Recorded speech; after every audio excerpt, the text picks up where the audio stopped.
मंत्र पाठ।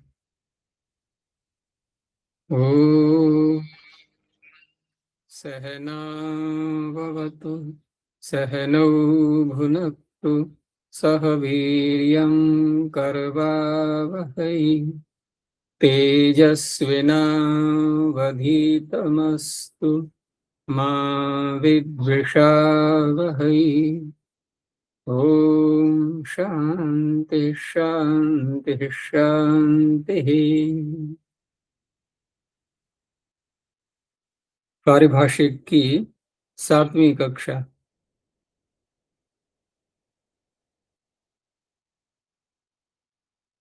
पीछे हमने 8 परिभाषाओं तक देख लिया था। आज 9वीं परिभाषा प्रारंभ कर रहे हैं।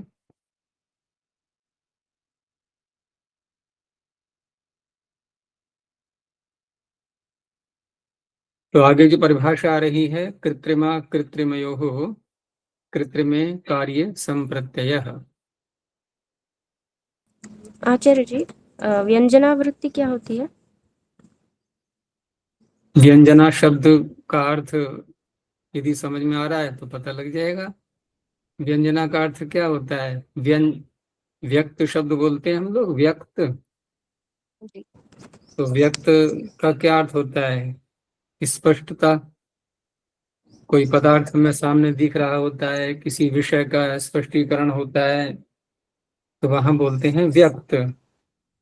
तो व्यक्त में हमें कोई अतिरिक्त प्रयास नहीं करना पड़ता है और उसमें विषय स्पष्ट होने लगता है। तो ऐसी ही व्यंजनावृत्ति के वाक्य जो बोला गया, तो उसमें एक तो हम प्रकृति प्रत्यय के आधार पर अर्थ करते हैं, लेकिन वहां न जा करके हमें जो एक व्यक्त हो रहा होता है उसमें से अर्थ, ठीक है ना, सामने कोई लक्षण देख करके, कोई चिन्ह देख करके, तो उस तरह से उसे कहेंगे व्यंजनावृत्ति। तो स्पष्ट अगर समझना है मोटे रूप में, तो अभिधावृत्ति से नहीं करना है अर्थ, बस वो कहलाएगी व्यंजनावृत्ति। शब्द से जो प्रकृति प्रत्यय के आधार पर जो अर्थ निकल रहा है उस तरह से नहीं करना। और लक्षणा में थोड़ा सा अंतर है, ज्यादा अंतर तो नहीं है। लक्षणा में फिर लक्षण देख करके अर्थ करते हैं उसका। तो 3 प्रकार की हैं ये वृत्तियां, अभिधा वृत्ति, लक्षणा वृत्ति, व्यंजना वृत्ति। तो लक्षणा व्यंजना को एक जैसा भी मान लेते हैं क्योंकि ज्यादा अंतर नहीं होता है उसमें। तो ये कहाँ का प्रसंग है? कौन से शब्द के अर्थ की बात हो रही थी?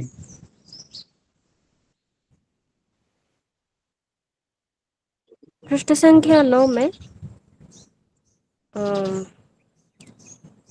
अनेकांशित सर्वस्य सूत्र पर, जैसे इश आदेश और औश आदेश में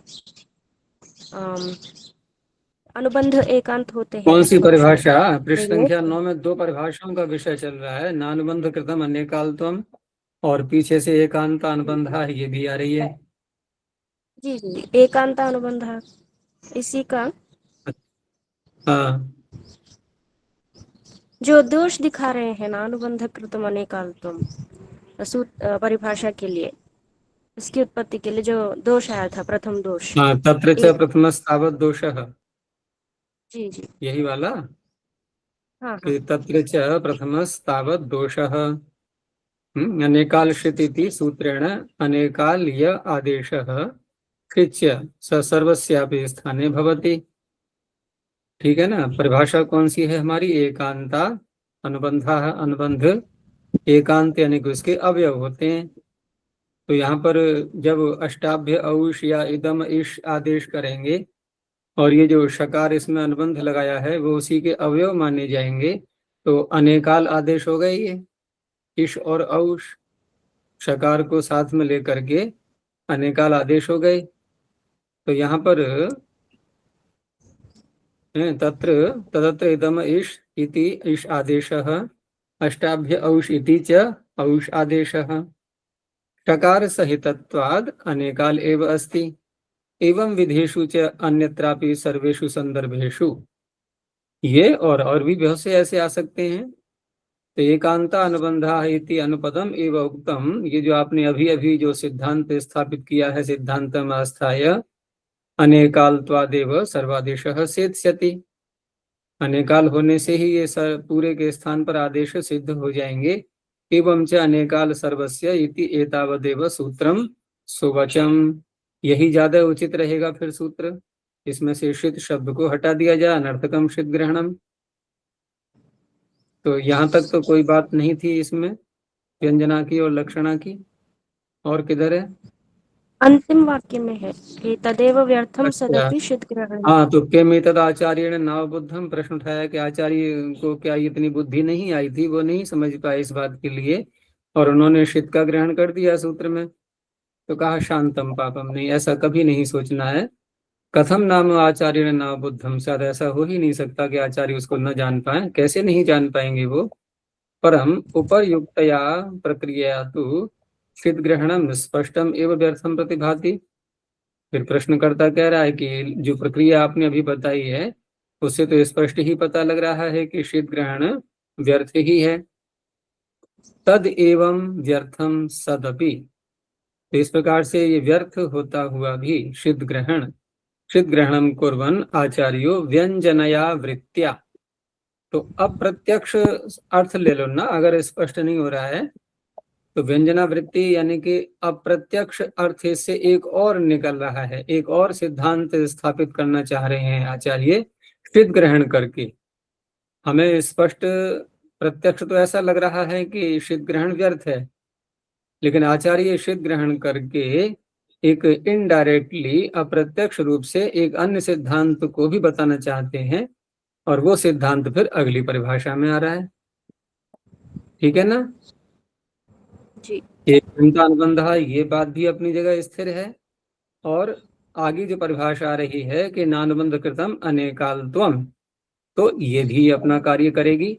और ये अगली परिभाषा से जो सिद्धांत आ रहा है निकल करके, तो ये शीत ग्रहण से यहाँ पर हमें पता लग रहा है।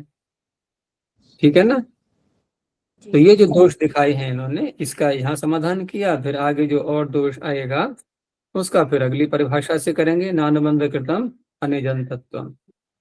तो व्यंजना से वही तात्पर्य है यहाँ पर कि व्यंजना वृत्ति से आचार्य ये ज्ञापित कर रहे हैं। अब व्यंजना वृत्ति को क्यों बोला गया? क्योंकि शीत तो ये जो प्रत्यक्ष पढ़ा है ये तो निरर्थक सिद्ध हो रहा है पिछली परिभाषा के अर्थ को देखते हुए। तो पिछली परिभाषा के अर्थ को देखते हुए निरर्थक सिद्ध हो तो रहा है, और फिर भी पढ़ रहे हैं। और आचार्य हैं बुद्धिमान ज्ञानी हैं, उनको पता है कि हमें क्या पढ़ना है क्या नहीं पढ़ना है।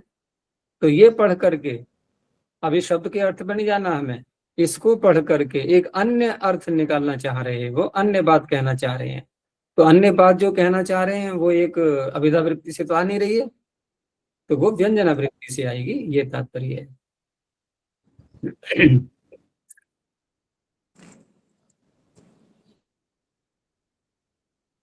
तो अगली परिभाषा की भूमिका देखते हैं पहले, कृत्रिमा कृत्रिमयोः परिभाषा की, कि अर्थ प्रत्यायनार्थम शब्द प्रयुज्यते।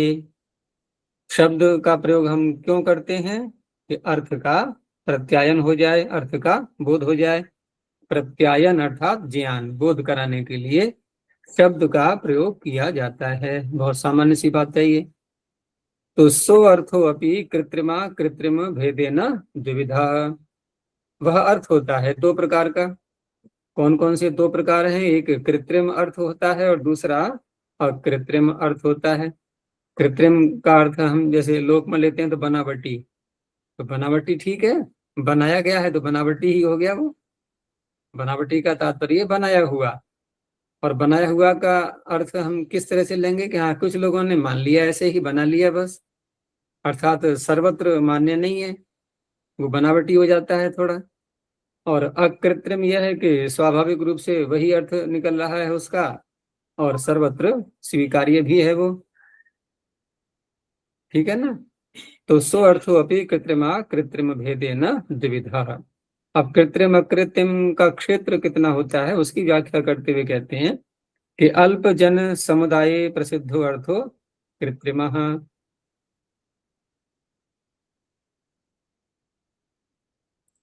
ठीक है, कि अल्प अल्प जन समुदाय में कुछ मनुष्यों के समूह में जो अर्थ प्रसिद्ध होता है उसे क्या कहेंगे? कृत्रिम। समझ में आ रहा है निखिल? भाई कुछ लोगों ने अपनी मान्यता बना ली कि हम ऐसा ऐसा अर्थ हम स्वीकार करेंगे, तो ये एक प्रकार से कृत्रिम अर्थ हो गया, क्योंकि सब तो नहीं स्वीकार कर रहे उसको, सब नहीं स्वीकार कर रहे, इसलिए वो कृत्रिम हो गया। और लोक प्रसिद्धार्थ हो, जहां हमें कुछ कहना ही ना पड़े और लोक में प्रसिद्धि को प्राप्त हो चुका है, ऐसे अर्थ को कहा जाएगा अकृत्रिम। अब उदाहरण दिखा रहे हैं, बहुत सरल उदाहरण है कि तद यथा व्याकरण शास्त्रे वृद्ध्रादय सूत्रेण आदयिचाम वर्णानाम वृद्धि संज्ञा परिभाषिता। पाणिनि महर्षि ने वृद्ध्रादय सूत्र के द्वारा वृद्धि संज्ञा, वृद्धि जो नाम रखा उन्होंने, वो किन का रखा? आदयिचाम, आ, ऐ, औ, इन तीन वर्णों का। तो इत्यतो वृद्धि शब्दस्य आदैज वर्ण रूपो अर्थः। तो ये जो वृद्धि शब्द से आदैज जो तीन वर्ण हैं, ऐसा जो अर्थ निकला है इससे, ये अर्थ कहाँ प्रसिद्ध है? तो कहा वैयाकरण निकाय। निकाय कहते हैं समूह को। वैयाकरणों का जो समूह है, जो व्याकरण पढ़े हुए लोग हैं, बस उन्हीं के अंदर प्रसिद्ध है ये, उसी समुदाय में प्रसिद्ध है। अगर बाहर कहीं लोक में हम वृद्धि शब्द बोलेंगे तो क्या वहां आ या हुई अर्थ लिया जाएगा? ये नहीं लिया जाएगा। अब वैयाकरणों का समुदाय कितना है? हम लोग अभी कितने हैं यहाँ पर? 4 ही तो हैं कक्षा में। तो अल्पजन समुदाय।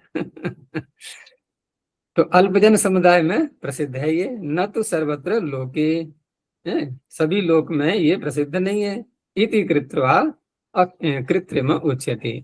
तो अब ये वृद्धि का नाम जो आ, ऐ, औ ये है, ये कैसा नाम है? कृत्रिम। ये अकृत्रिम नहीं है, ये कृत्रिम है, ठीक है ना? अथ तस्यैव वृद्धि शब्दस्य, और इसी वृद्धि शब्द का उपचयार्थ, उपचय जो अर्थ है इसका, उपचय अर्थ माने बढ़ना, ये जो अर्थ है वृद्धि शब्द का, वृद्धि शब्द से उपचयार्थ है, उपचय रूपी अर्थ, कर्मधारय समास है, उपचय और अर्थ वही, उपचय वही अर्थ है। तो उपचय रूपी जो अर्थ है ये लोके सर्वत्र प्रसिद्ध, ये संपूर्ण लोक में प्रसिद्ध है। ये जहां भी हम वृद्धि बोलेंगे तो यही अर्थ निकलेगा, कौन सा? उपचय, बढ़ना। इति कृत्वा अकृत्रिम उच्यते, ये अकृत्रिम हो गया स्पष्ट, कृत्रिम और अकृत्रिम। तो कृत्रिम का क्षेत्र अधिक हुआ या कि अकृत्रिम का? अकृत्रिम का। अकृत्रिम का क्षेत्र अधिक हुआ, क्योंकि वो संपूर्ण लोक में प्रसिद्ध है। समझ में आ रहा है निखिल? हाँ समझ में आ रहा है सर। हाँ, तो बीच में थोड़ा रिएक्शन करते रहा करो, ठीक है ना? उससे थोड़ी एक एकाग्रता भी बनी रहेगी, विषय के प्रति हम कितना अभी झुके हुए हैं, उसको कितनी तत्परता से ग्रहण कर रहे हैं, उसका भी पता लगता है। तो ऐसे ही ये तो हो गया अनेनैव प्रकारेण संज्ञा अपि द्विविधा।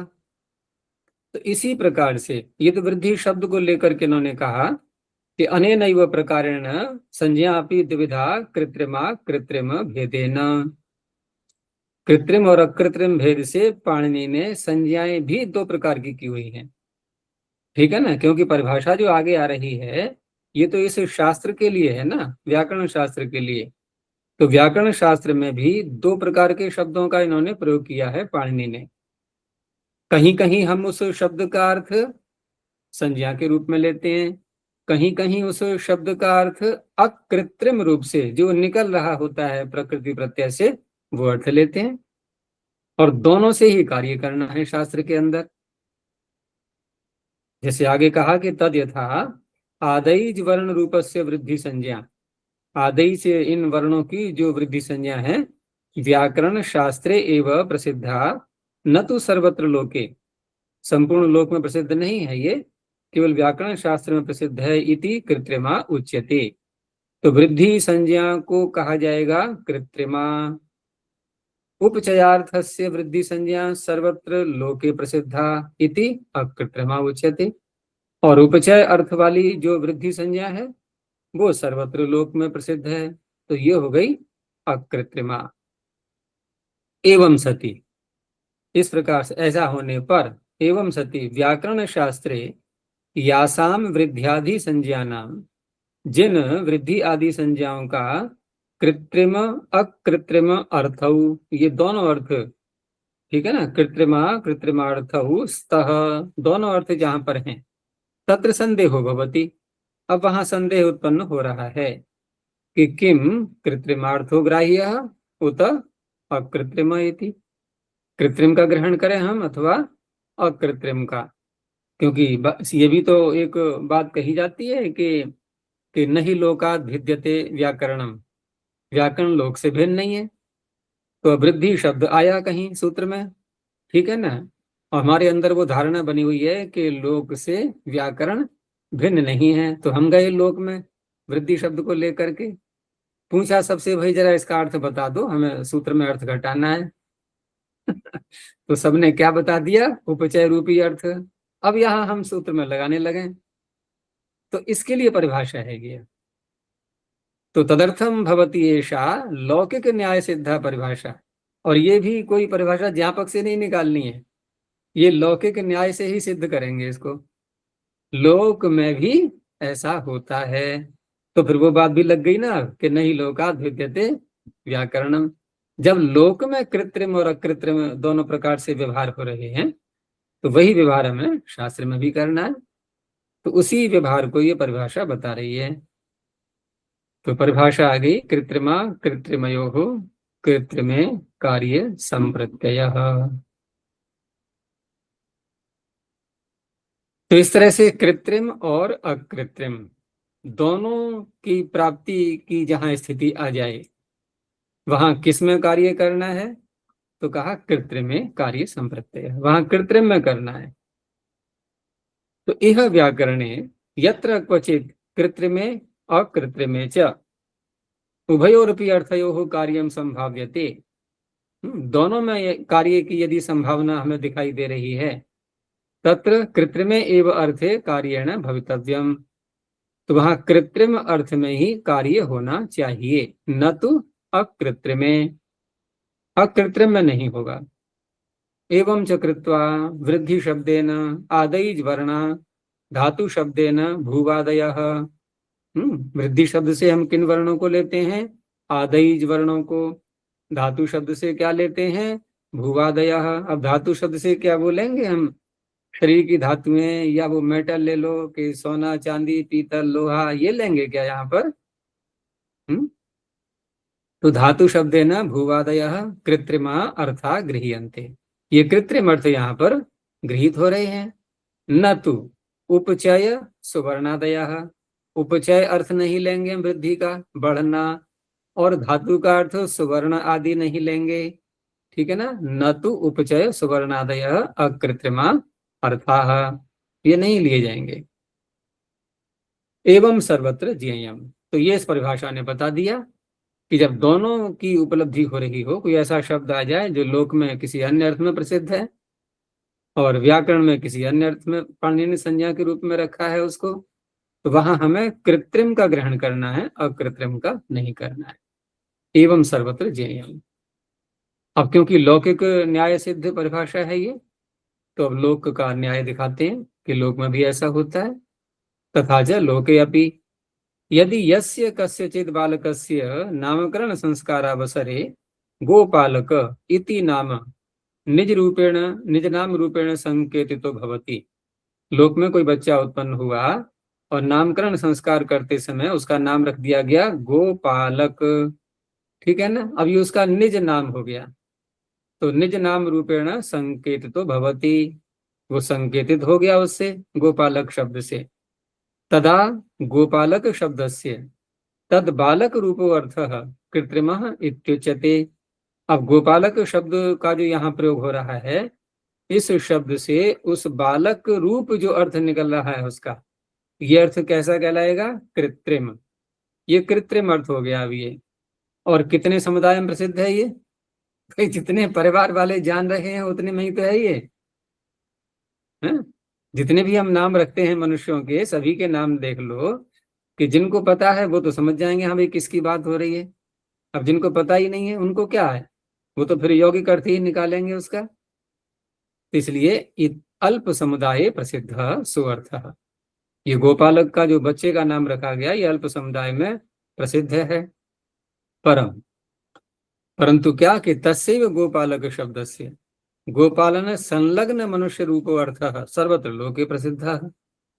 परंतु लोक में हम देखेंगे तो गोपालक शब्द बोलते ही किसका अर्थ निकलेगा कि गोपालन संलग्न मनुष्य रूप, जो गौओं के पालन में संलग्न कोई मनुष्य है, ऐसा अर्थ सर्वत्र लोके प्रसिद्ध है। इति अकृत्रिमः स्वाभाविको अर्थः उच्यते। तो देखो लोक का उदाहरण दे दिया इन्होंने। अब लोक में गोपालक शब्द किसी व्यक्ति विशेष का नाम भी हो सकता है और गौओं के पालन में संलग्न उस व्यक्ति को भी कहा जा सकता है। दोनों अर्थ आ गए नहीं आ गए? तो दोनों अर्थों का लोक में प्रयोग हो रहा है। लेकिन जहां पर उस परिवार के अंदर, जिस परिवार में गोपालक नाम बच्चे का रख दिया और वहां जब गोपालक का आह्वान किया जाएगा तो गौओं का पालने वाला तो आएगा नहीं, वहां उसी बच्चे का ग्रहण होगा। ठीक है ना? ऐसे ही। अच्छा, क्यों हुआ ऐसा? क्योंकि उस परिवार वालों ने उस बच्चे का नाम रख दिया था। अब पाणिनि के शास्त्र में आ जाओ कि यहां पर पाणिनि के शास्त्र में वृद्धि शब्द आया। ठीक है ना? जैसे उस परिवार में गोपालक शब्द बोला गया, पाणिनि के परिवार में इसी शास्त्र में वृद्धि शब्द का प्रयोग किया गया, वृद्धि आया कहीं पर। अब जैसे वहां उस परिवार में गोपालक का अर्थ क्या लेंगे? बच्चे का नाम। तो पाणिनि के परिवार में भी वृद्धि का क्या अर्थ लेंगे? आयु, जो नाम रखा है वही तो लेंगे। अब उस परिवार में गोपालक का नाम गाय पालने वाला नहीं ले रहे, ऐसे ही पाणिनि के परिवार में वृद्धि शब्द का अर्थ उपजय नहीं ले रहे। हो गया स्पष्ट? बिल्कुल लोक के अनुसार हो गया। अजय जी, उस परिवार में कोई सच में गोपालक आ जाए और वो गोपालक को ही बुला रहा हो तो? अब ढूंढना पड़ेगा ऐसा परिवार, तभी समाधान करेंगे फिर उसका। ऐसा यदि होगा तो वहां पर नाम में फिर अंतर आएगा कुछ ना कुछ। ठीक है ना? कोई उसमें ऐसा संकेत देंगे, नाम में कोई शब्द और जोड़ेंगे या कुछ भी करेंगे, वो तो करना पड़ेगा उनको। व्यवहार चलेगा कैसे? अब ये समस्या तो उनके सामने आएगी ना उस परिवार के, तो वो समाधान स्वयं ही कर लेंगे, हमें क्या करना उसके लिए। पाणिनि के सामने कोई समस्या ऐसी है नहीं। तो वहां भी तो यही इस तरह से परिभाषा रहेगी ना आचार्य जी? है। गोपालक उसका तो वो अकृत्रिम नाम है। गोपालक जो गाय पालने वाला है वो अकृत्रिम हुआ। हाँ, तो वहां भी यही परिभाषा जाकर निर्णय करेगी कि वहां कृत्रिम ही संज्ञा लेनी है। लेकिन हाँ बुलाने वाला सच में गोपालक को हाँ ही बुला गोपालक, रहा है। देखो ऐसा होता है जब किसी परिवार में गोपालक शब्द बोला जाएगा यौगिक के रूप में, तो ऐसा क्यों बोला जाएगा? एक तो प्रश्न ये उठ रहा है, किसी का आह्वान करेंगे तो उसका उसका व्यक्तिगत नाम लेंगे नहीं लेंगे, या गोपालक कह के बुलाएंगे? हाँ ये कह सकते हैं देखो अमुक नाम का, देवदत्त नाम का व्यक्ति गोपालक है, किसी और को समझाएंगे तब। लेकिन वहां ये कहेंगे गोपालक इधर आ जा, नाम है उसका देवदत्त। तो उस अवस्था में वो गोपालक बच्चा जिसका नाम रखा है वो आएगा, या गाय पालने वाला देवदत्त आएगा उसी परिवार में? तो यही आगे कहा अंतिम पंक्ति में कि यदि गोपालकम आनय इति उच्यते, गोपालक को ले आओ, ये उसी परिवार के अंदर अंदर की बात हो रही है। तदा यस्य बालकस्य गोपालकः इति निज नाम अस्ति स एव आनीयते। तो जिस बालक का गोपालक ये जो निज नाम है वही लाया जाता है। ठीक है ना? और लोक में कहेंगे गोपालक को ले आओ तो वहां किसी का नाम नहीं ढूंढा जाएगा, वहां किसी गाय पालने वाले को लाया जाएगा। घर में जैसे कहते हैं भाई पाचक को रखना है हमें, तो अब चले लोक में, देखा सबसे नाम पूछते रहे भाई किसी का नाम पाचक है क्या है, और किसी का नाम निकल आया उसको ले आए भोजन बनाने के लिए। तो ऐसा तो नहीं होता, वहां पर पकाने वाले को ढूंढा जाएगा पाचक। अब रही बात कि इस परिभाषा से हमारे हमारे अंदर सारी बातें स्पष्ट हो गई। लेकिन लेकिन अब यदि इसी नियम को मान के चलेंगे तो फिर पाणिनि के शास्त्र में कहीं कहीं पर समस्या भी आ सकती है। उसके लिए फिर दूसरी परिभाषा आ रही है। ठीक है ना? उभय गति होगी यहाँ पर। तो अथ अथ पूर्वोक्त परिभाषायाम स्वीकृतायाम सत्याम, ये विभक्तियां दिखाई दे रही हैं तुम्हें निखिल यहाँ पर? ये सब क्या है ये? यस्य च भावेन भाव लक्षण। भावलक्षणम। तो पूर्वोक्त परिभाषा के स्वीकृत होने पर है, कौन सी परिभाषा? यही कृत्रिम कृत्रिमयोः। तत्र तत्र दोषो भवति यत्र यत्र कृत्रिमेण अर्थेन न किंचित प्रयोजनमस्ति। वहां वहां दोष आएगा कि जहां पर यदि हम कृत्रिम अर्थ ले लेते हैं तो कोई भी प्रयोजन नहीं होगा उस सूत्र का, फिर कोई लाभ नहीं उससे। तो वहां क्या करेंगे? जैसे उदाहरण दे रहे हैं अब, यथा या तो कोई प्रयोजन न हो या फिर अनर्थ होने लगे, अपशब्द बनने लगे। ठीक है ना, दोनों बातें हो सकती हैं। यथा कर्तरी कर्म व्यतिहारे, ये सूत्र आएगा। ठीक है ना, पहले अध्याय के तीसरे पाद में सूत्र आया हुआ है, कर्तरी कर्म व्यतिहारे। अब यहाँ कर्म शब्द आ रहा है, सूत्र में कर्म शब्द आ रहा है। अब कर्म शब्द यदि हम पारिभाषिक संज्ञा के रूप में लेते हैं तो वहां कर्तुरीप्सित तमम कर्म, और कर्म का अर्थ क्रिया भी होता है जो कि अकृत्रिम अर्थ है। और कृत्रिम अर्थ क्या है? कर्तुरीप्सित तमम कर्म, जो कारक है कर्म, ये हो गया कृत्रिम। और अभी परिभाषा ने हमें क्या सिखा दिया कि जहां दोनों की स्थिति आ जाए वहां कृत्रिम का ग्रहण करना। तो ठीक है, हम अब कर्म संज्ञा कर्म कारक का ग्रहण करने लगे। अब क्या होगा देखो आगे, कि यह सूत्र ही, इस सूत्र में कृत्रिमार्थ कर्म संज्ञा, जो कृत्रिम अर्थ है कर्म संज्ञा के द्वारा यदि गृह्येत ग्रहण कर लिया जाए। ठीक है ना, कृत्रिमार्थ कर्म संज्ञा, अर्थात कर्म शब्द न, कर्म शब्द जो सूत्र में आ रहा है उसके द्वारा कृत्रिमार्थ गृह्येत, यदि कृत्रिम अर्थ ग्रहण कर लिया जाए तो क्या होगा कि देवदत्तस्य धान्यम व्यतिलुनन्ति। अब इसका क्या अर्थ निकल रहा है वाक्य का, कि देवदत्तस्य धान्यम व्यतिलुनन्ति। इन्होंने कोष्ठक में अर्थ खोला भी है कि देवदत्तस्य स्वभूतम धान्यम, देवदत्त के जो अपने धान हैं, ठीक है ना, तो वो लवन क्रिया भृति रूपेण अन्य स्वीकुर्वन्ति। देवदत्त के अपने धान हैं और देवदत्त ने कुछ कर्मचारी रखे हुए हैं जिन्होंने लवन क्रिया करके धान्य उसके पास इकट्ठे किए, खेत को काट करके सारा काम किया उन्होंने। अब उनको देना है वेतन। तो होता है ना ग्रामीण क्षेत्रों में, कभी कभी वेतन के रूप में सीधा अनाज ही दे देते हैं कि ले जाओ भाई, पैसे न दे करके सीधा अन्न ही दे दिया। तो वो जो लवन क्रिया के द्वारा, लवन क्रिया के से भृति रूपेण, लवन क्रिया से जो भृति बनी उनकी, जो वेतन बना उनका है, तो वो भृति रूप से वो धान को स्वीकृत कर रहे हैं। ठीक है ना, धान को। तो ये क्या हो गया, एक प्रकार से कर्म का व्यतिहार। कर्म अर्थात धान्य, उसका व्यतिहार। व्यतिहार में यही तो होता है कि किसी ने कुछ किया, बदले में हमने कुछ और किया। तो उन लोगों ने तो किया कार्य परिश्रम, बदले में देवता ने क्या कर दिया, उसने धान्य को दे दिया उनको। तो व्यतिहार तो हो ही रहा है यहाँ पर।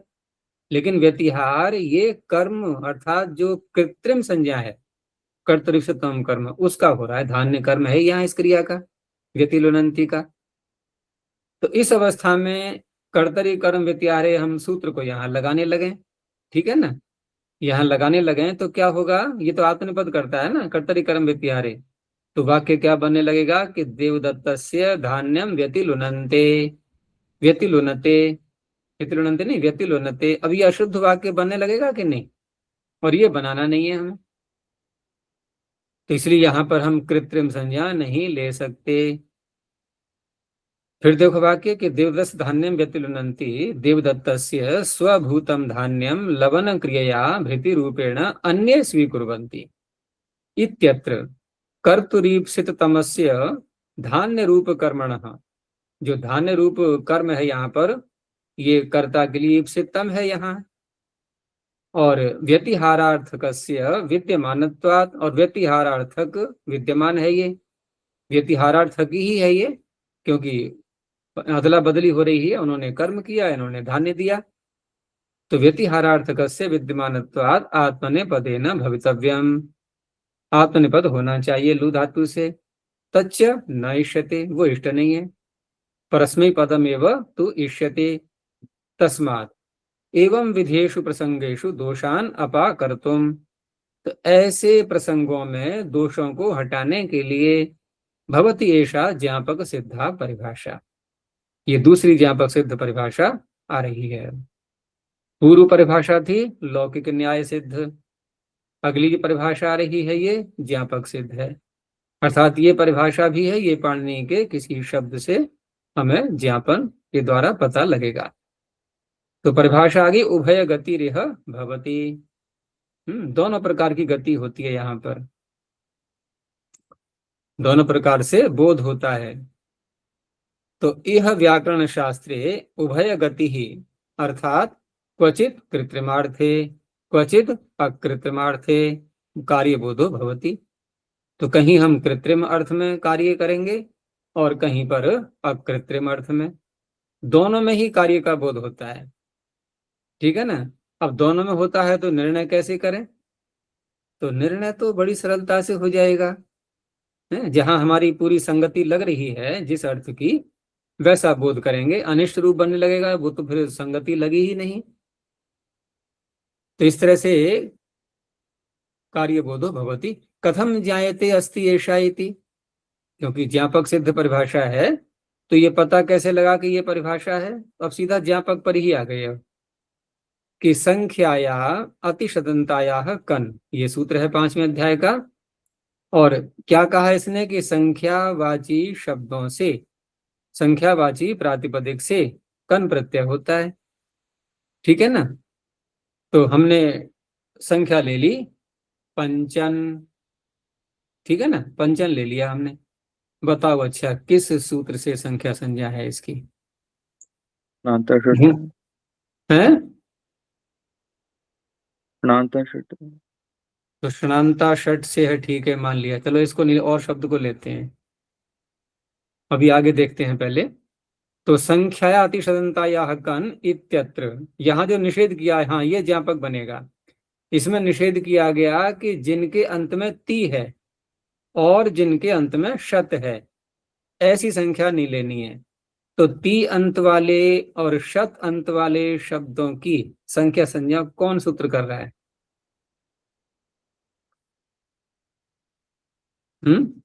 षणांता षट तो षट संज्ञा कर रहा था। अभी निखिल ने उत्तर दिया था ना कि षणांता षट, और प्रश्न हमारा क्या था कि संख्या संज्ञा करने वाला सूत्र। तो ये संख्या संज्ञा करने वाला है या कि षट संज्ञा करने वाला है? षणांता षट विंशति त्रिंशत्भ्याम दोन्नसन्। कहाँ पहुंच गए? प्रश्न ये है कि संख्या संज्ञा, संख्या शब्द आना चाहिए ना, संख्या संज्ञा करने वाला सूत्र, संज्ञा सूत्र प्रायः प्रथम पाद में है ही। तो बहुगण वतु डति संख्या, ये सूत्र है, बहुगण वतु डति संख्या। इसके अलावा और भी कोई सूत्र है क्या? ढूंढो जरा। कुछ स्थल ऐसे होते हैं ना, कोई संख्याएं संज्ञाएं जिनके एक से अधिक सूत्र भी होते हैं, ऐसे बहुत से सूत्र मिल जाएंगे जो कि अनेकों सूत्र एक ही संज्ञा को करने वाले। धातु को ले लें, प्रातिपदिक को ले लें, अव्यय संज्ञा है, तो संख्या संज्ञा के सूत्र कितने हैं? इसके आगे कौन सा सूत्र है बहुगण वतुरति संख्या? तो वो तो षट संज्ञा कर रहा है ना, संख्या तो नहीं कर रहा है ना, वो संख्या तो नहीं कर रहा है। तो फिर ये ती अंत वाला जैसे हमने ले लिया, कौन सा शब्द? विंशति, विंशति को ले लिया हमने, ठीक है ना। यद्यपि यहाँ पर अभी काशिका में पाठ हुआ था ना, तो कौन सा प्रत्यय माना गया था विंशति में? विंशति में कौन सा प्रत्यय था? है ही माना था। कौन सा? ती। कैसे? विन शति, विन आदेश था ना, और शति, और आगे जो था जो पंक्ति विंशति, त्रिंशत चत्वारिंशत पंचाशत षष्टि सप्तति आदि शब्द, ये जितने भी थे इसमें ती प्रत्यय था। तो ती प्रत्यांत जो ती अंत वाले जो शब्द हैं, सप्तती आदि को ही ले लो, इनकी संख्या संज्ञा कौन कर रहा है? अथवा शत अंत वाले, त्रिंशत, चत्वारिंशत, पंचाशत, है कोई सूत्र संख्या संज्ञा करने वाला? कोई भी नहीं है। तो यहाँ पाणिनि फिर संख्या शब्द कह करके क्या लेंगे? क्योंकि संख्या संज्ञा के रूप में भी आ रही है, और संज्ञा के रूप में आ रही है, और हमने अभी पढ़ लिया था कृत्रिमा कृत्रिमयो कृत्रिमे कार्य संप्रत्ययः। तो हम तो संज्ञा की ओर भागेंगे ना, हम तो अब कृत्रिम की तरफ थोड़ी जाएंगे। अब कृत्रिम की ओर गए तो वहां पता लगा कि संख्या संज्ञा तो बहुत ही थोड़े से शब्दों की है। कौन से? बहु, गण, वतु, डति, बस। और तो किसी की है नहीं। तो फिर अब क्या करें यहाँ पर?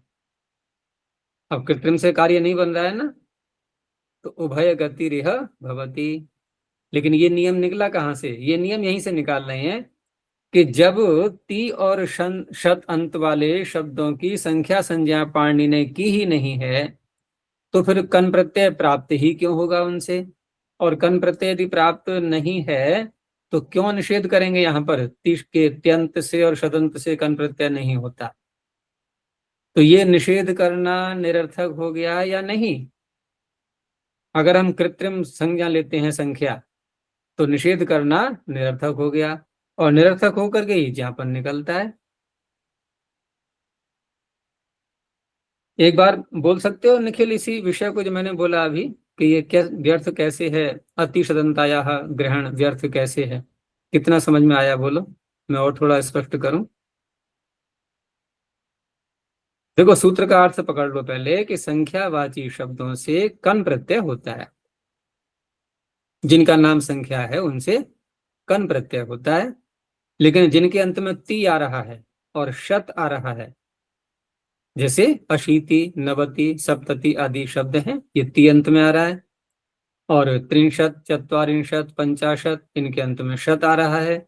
इनसे कन प्रत्यय नहीं होगा, इनसे कन प्रत्यय नहीं होगा। तो औरों से हो जाएगा क्या? एक तो बात हो गई। दूसरा यह है कि इनसे नहीं होगा। तो नहीं होगा निषेध कब किया जाता है? प्राप्ति हो रही हो तभी तो।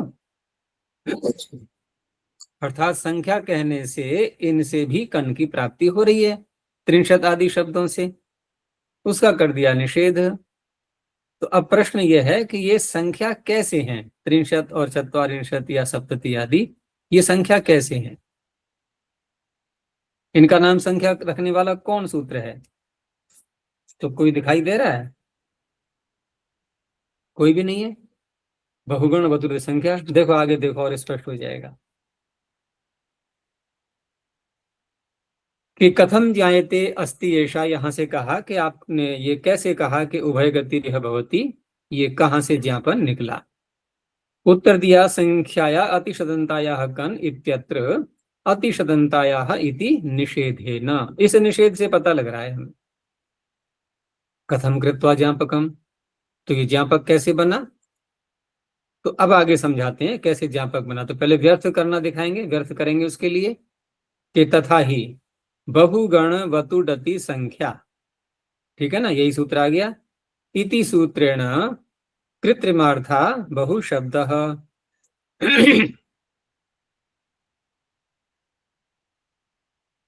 कृत्रिमार्था बहु शब्द गण शब्द वति प्रत्यांत डति प्रत्यांत परिभाषिता।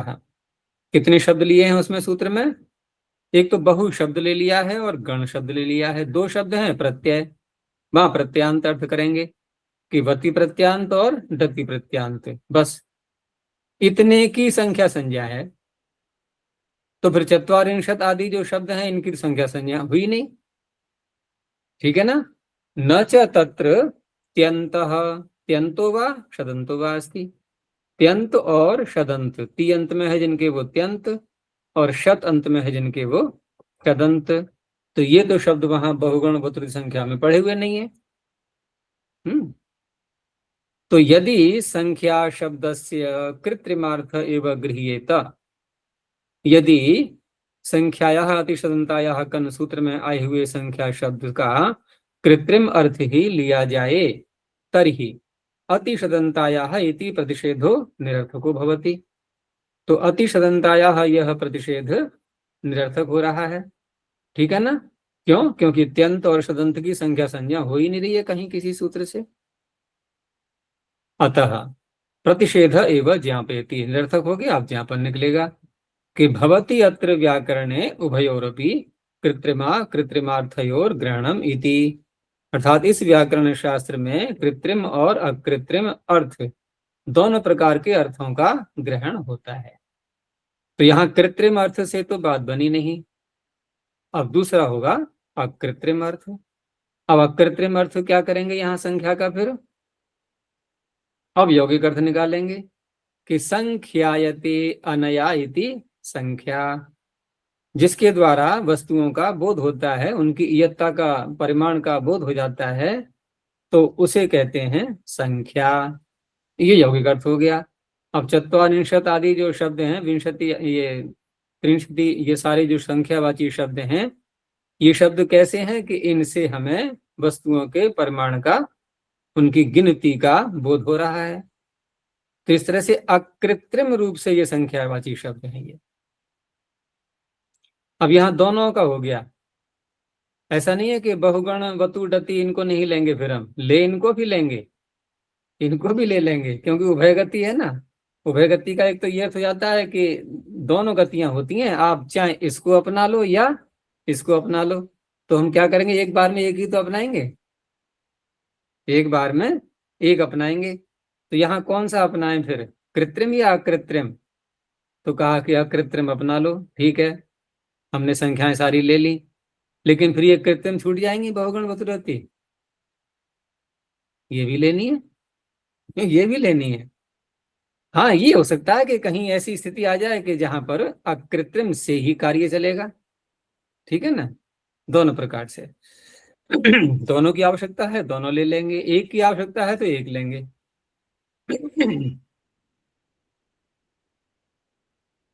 तो तथा सती, ऐसा हो जाने पर विंशत्यादयस्त्यन्ताः त्रिंशदादयः शतन्ताश्च संख्या संज्ञाया लौकिका अर्थाः सन्ति, इन सब संख्यावाची शब्दों के लौकिक अर्थ विद्यमान हैं।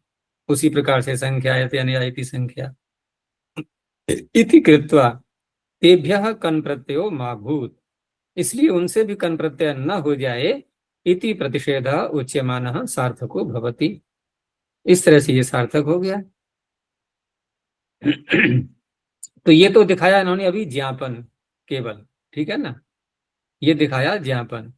अब इसका ज्ञापन का अन्यत्र प्रयोजन क्या रहेगा, तो अन्यत्र च प्रयोजनम अस्ति कर्मणि द्वितीया। अब कर्मणि द्वितीया में जो कर्म शब्द आ रहा है, तो यहाँ कैसा अर्थ करेंगे हम, कृत्रिम, ठीक है ना। इत्यत्र कर्तुरीप्सितमम् इति सूत्रोक्तः कृत्रिमार्थः ईप्सिततम कारकम गृह्यते, यहाँ कृत्रिमार्थ ईप्सिततम कारक ये ग्रहण किया जा रहा है। और कर्तरी कर्म व्यतिहारे इत्यत्र च कर्म शब्देन अकृत्रिमस्य क्रिया रूपस्य अर्थस्य ग्रहणम भवति, और कर्तरी कर्म व्यतिहारे सूत्र में कर्म शब्द के द्वारा अकृत्रिम कौन सा अर्थ है, वो क्रिया रूपी अर्थ, उसका वहां ग्रहण होगा। तो क्रियाओं के व्यतिहार में आत्मनिपद करता है वो, कर्तरी से तम कर्म से जो कर्म संज्ञा है उसको ग्रहण करके आत्मनिपद नहीं करेगा। तथा ही, तो उससे वाक्य क्या बन जाता है फिर कि कृषि बला व्यतिलुनते, किसान परस्पर एक दूसरे की लवन क्रिया कर रहे हैं, ठीक है ना। कर्म नहीं है यहाँ पर, क्रिया का व्यतिहार हो रहा है, वो उनका काट रहे हैं, वो उनका काट रहे हैं परस्पर मिल करके, और ऐसा करते हैं किसान।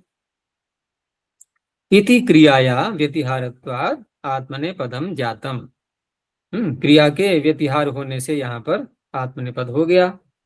अथच, और दूसरे स्थल पर देवदत्तस्य धान्यम व्यतिलुनन्ति इत्यत्र कृत्रिम कर्मणो व्यतिहार रूपत्वात्, यहाँ पर धान्य जो है ये कृत्रिम कर्म संज्ञा वाला है, तो उसका व्यतिहार हो रहा है, तो उधर वहां पर ये सूत्र कर्तरी कर्म व्यतिहारे नहीं लगेगा। तो वहां क्या होगा फिर कि शेषात् कर्तरि इति परस्मै पदम एव अभूत, वहां परस्मै पद ही हो गया।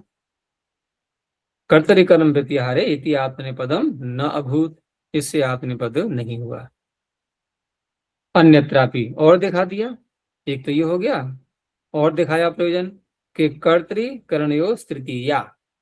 अब यहाँ पर करण शब्द पर विचार कर रहे हैं कि इति करण शब्देन साधक तमम करणम, ठीक है ना, करण शब्द कृत्रिम लेंगे हम तो साधक तमम करणम इति सूत्रोक्तस्य साधक तमस्य कारकस्य कृत्रिमस्य अर्थस्य ग्रहणात्, ठीक है ना। इस सूत्र के द्वारा जो साधक तम कारक है जो कि कृत्रिम अर्थ है उसके ग्रहण करने से रथेन गच्छति इत्यत्र तृतीया विभक्ति जाता, क्योंकि रथ यहाँ पर साधकतम कारक है ये, और दूसरे स्थल पर यही करण शब्द आया तो अथच शब्द वैर कलहाभ्रकण्व मेघेभ्यः कर्णे, यहाँ भी करण शब्द आ रहा है। तो इस करण शब्द से अब यहाँ पर अकृत्रिम अर्थ लेना होगा हमें।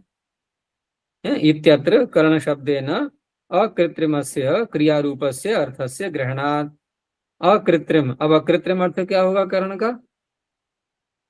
करना, करण का अर्थ करना, ठीक है ना, भाव में लेकर के। तो क्रिया रूपस्य अर्थस्य, क्रिया हो गया करना, करना क्या है? क्रिया। तो अकृत्रिमस्य क्रिया रूपस्य अर्थस्य ग्रहणात् शब्दम करोति शब्दायते।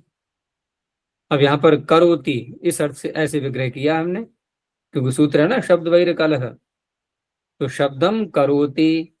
अब ये नहीं देखेंगे कि शब्द करण होना चाहिए कहीं पर, है साधकतम कारक हो, ऐसा नहीं।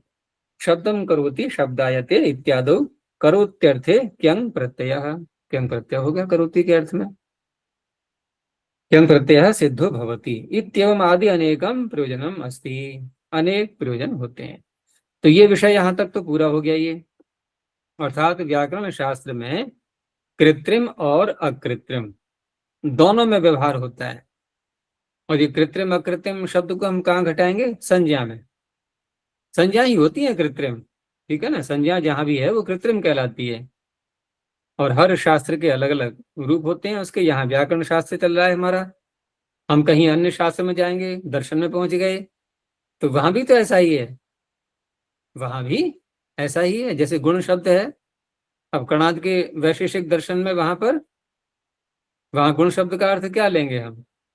जो गिनाए गए हैं वहां पर उन्हीं को तो गुण कहेंगे, कि शब्द स्पर्श रूप रस गंध ये सब क्या है? ये गुण ही तो है ये। तो इस तरह से इनको गुण कहा गया है वहां पर। और प्राण अपान निमेश आदि ये अनेक प्रकार के 24 प्रकार के गुण बताए गए। अब यहाँ लोक में हम देखेंगे तो यहाँ गुण का अर्थ होता है ऐसे अच्छाइयाँ, ठीक है ना, कि इस व्यक्ति के अंदर बहुत गुण है, गुणवान है ये, तो क्या है वहां पर? अच्छाइयाँ अर्थ लेते हैं वहां पर, वो हो गया फिर अकृत्रिम अर्थ।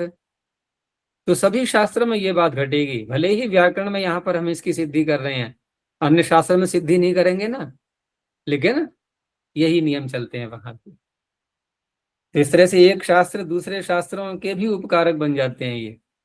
अब बात हो रही है यहाँ व्याकरण की, लेकिन अन्य शास्त्रों में भी ये नियम चलता है। पर उनको हम कहते हैं कि ये इनके पारिभाषिक शब्द हैं, ये इनके टेक्निकल वर्ड्स हैं, और वो उसी शास्त्र में ही घटित होंगे, वो जो कृत्रिम बनाए गए हैं वो।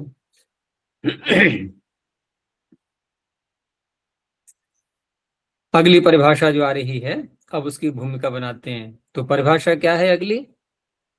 कि जब कोई कार्य बनता है, कार्य माने जिसको कार्य होना है, ठीक है ना, जो जिसको कार्य होना है उसको यदि हमने निमित्त के रूप में ग्रहण किया है, ठीक है ना, तो निमित्त के रूप में अगर ग्रहण किया है तो फिर कार्य नहीं करेंगे उसको।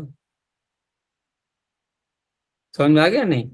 और यदि निमित्त के रूप में नहीं है तो हो जाएगा, तो उसको कार्य हो जाएगा। तो उसी की भूमिका बना रहे हैं पहले, कि जैसे अध्येता शयिता, इसमें अध्येता में इण धातु है, उसका इंग धातु, उसको गुण किया गया है। शयिता में शी धातु को गुण किया गया है। और धातुएं कैसी हैं ये? अध्येता में धातु कौन सी है? इंग, तो इंग इंगित है। और शयिता में धातु कौन सी है? शींग, ये भी इंगित है।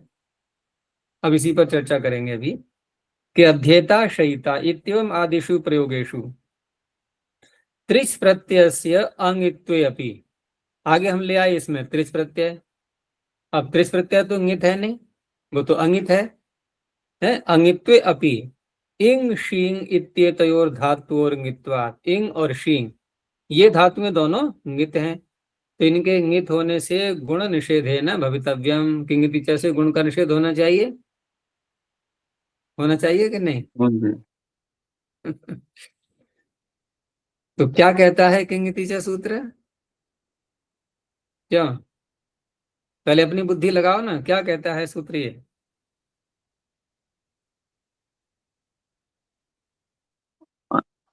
अनुबंध जो है ना आचार्य, हम्म, किंग ककार कवर्गीय जो वर्ण है उसका गुण या निषेध का रोक लगा देते हैं। कवर्ग नहीं बोलते हैं, केवल ककार है। कवर्ग में तो 5 वर्ण आ जाएंगे। तो कैसे अर्थ करेंगे? कित नित निमित्त, निमित्त सप्तमी मानी गई है वहां पर।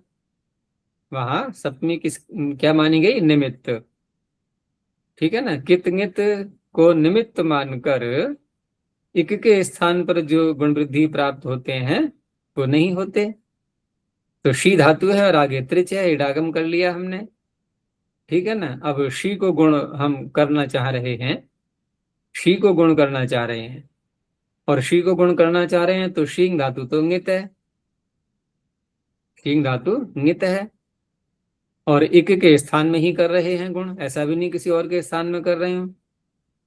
तो उस अवस्था में गुण नहीं होना चाहिए इसको। और फिर भी हो रहा है गुण, हो रहा है कि नहीं हो रहा है? तो देखो आगे देखो अभी, तो यहाँ गुण का निषेध होना चाहिए। अच्छा, और दूसरा पीछे अनुबंधों के विषय में जो परिभाषाएं आई थी, तो उसमें अनुबंधों को अवयव माना गया था नहीं, एकांत अनुबंध, एक पक्ष ये भी तो था कि अनुबंध एकांत होते हैं, उसके अवयव होते हैं। तो शींग का और इंग का जो मकार है, हमने धातु का अवयव मान लिया उसको, धातु का अवयव मान लिया, तो मित तो है ही धातु, मकार लगा हुआ है उसमें। तो अनुबंधानाम एकांत पक्षी ही उभौ अपि धातु, शींग और इंग दोनों नितौ स्तः, ये नित हैं। परम अनेकांत पक्षे, एक दूसरा पक्ष भी तो था अनेकांत अनुबंध। परम अनेकांत पक्षे तु अनुबंधानाम धातु अवयवत्व अभावात्। अनेकांत पक्ष में अनुबंधों के धातु का अवयव न होने से पृथक्भूता एव तिष्ठन्ति। उस अवस्था में वो नकार पृथक ही रहेगा, धातु का अवयव नहीं माना जाएगा। ततश्च सार्वधातुक अर्धातुकयोः इति प्राप्तस्य गुणस्य किंग इति च इति निषेधे कर्तव्ये सति इगन्तः कार्ये लब्धः। अब यहाँ पर हम एकांत पक्ष माने यदि नकार को अवयव माने धातु का, तो धातु इगंत है या नहीं? नहीं है, क्योंकि नकारांत हो गई फिर। शींग इंग और अनेकांत पक्ष मानते हैं तो इगंत हो गई। तो अनेकांत पक्ष को लेकर के चल रहे हैं अभी ये कि अनेकांत पक्ष हमने माना, तो उस अवस्था में इगंत अंग को गुण प्राप्त हो रहा है।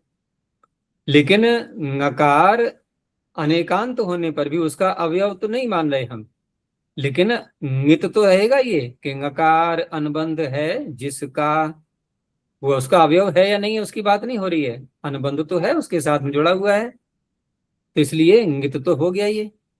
तो इंगित होने से किंगिति च निषेध करने लगा।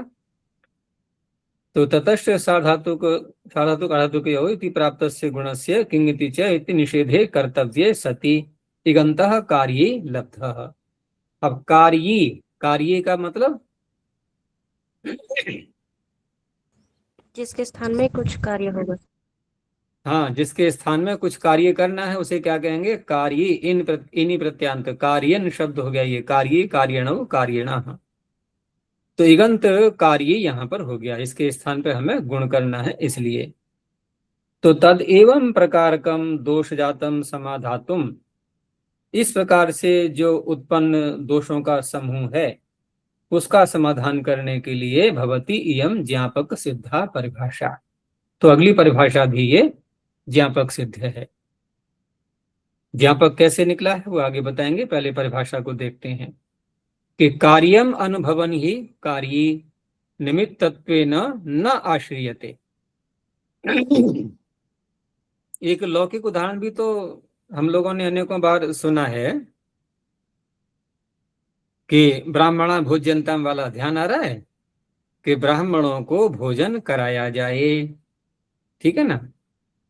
एक आदेश दे दिया गया कि जितने भी ब्राह्मण हैं उनको भोजन कराओ। अब ठीक है, वहां गिनती करी गई कितने कितने ब्राह्मण हैं, तो जितने भी ब्राह्मण निकले, अब रही बात कि वो सारे ही ब्राह्मण हैं तो अब भोजन कराए कौन? ठीक है ना। उनमें से यदि किसी को पकड़ते हैं तो विरोध करेंगे ना कि हमें तो भोजन करना है, कराना थोड़ा ही है। तो व्यवस्था तो नहीं बन पाएगी, ब्राह्मण को भोजन कराएं कैसे फिर? तो उन्हीं में से दो को उठा लिया, ठीक है ना, रैंडमली उठा लिया। किसको? माठर और कौंडिन्य को, कि आ जाओ भाई, इधर को आ जाओ, बाहर निकल आओ लाइन से, कि क्या करें कि आपको भोजन परोसना है, आपको भोजन परोसना है। तो वो कहेंगे नहीं कहेंगे अब हम तो ब्राह्मण हैं, हमारे लिए तो भोजन कराने के लिए, यानी कि दूसरे लोग कराएंगे उसका हमें निर्देश मिला है, हमें तो भोजन ग्रहण करना है, दूसरों को परोसने का कार्य तो कैसे करेंगे हम? तो वो कौन है वहां पर? वो कार्य, उनको कार्य होना है। कार्य क्या होना है का तात्पर्य भोजन खिलाया जाएगा उनको, यही कार्य है उनके लिए। तो कार्य है वो, माठर कौंडिन्य भी कार्य हैं, लेकिन अब उनको यहाँ निमित्त के रूप में ले लिया गया, भोजन कराने के निमित्त बन रहे हैं वो। तो उस अवस्था में अब क्या करें? अब उस अवस्था में क्या करें? उनको भोजन खिलाया जाएगा? नहीं खिलाया जाएगा ना, अब नहीं खिलाया जाएगा उनके लिए भोजन। तो ऐसे लोग में उदाहरण देखते हैं हम बहुत से, यहाँ पर भी ऐसे, यहाँ पर ज्ञापक से ही निकालेंगे इसके लिए ये। तो कार्यम अनुभवन ही कार्ये निमित्तत्वेन न आश्रियते। तो कार्य भाजः कार्यणो निमित्त पदेन आश्रयं न क्रियते। जिसको कार्य होना है, जो कार्य भाज है, कार्य भाज माने कार्य को ग्रहण करने वाला, कार्य का सेवन करने वाला, कार्य भाजः कार्यणः निमित्त पदेन आश्रयणं न क्रियते। उसको निमित्त के रूप में वहां पर स्वीकार नहीं किया जाता, निमित्त पद के रूप में उसका आश्रय नहीं किया जाता है। यत् कार्य भाग तत् कार्यम प्रति निमित्तम न भवति इत्यर्थः। जिसको स्वयं कार्य होना है वो अपने ही कार्य के प्रति निमित्त नहीं बन सकता। अब माठर कौंडिन्य स्वयं तो भोजन कर नहीं पाएंगे उस काल में, वो दूसरों को ही कराएंगे, स्वयं उनके लिए भोजन नहीं मिलेगा उस काल में। ये उदाहरण मैंने भिन्न रूप में दिया है? अजय जी पीडीएफ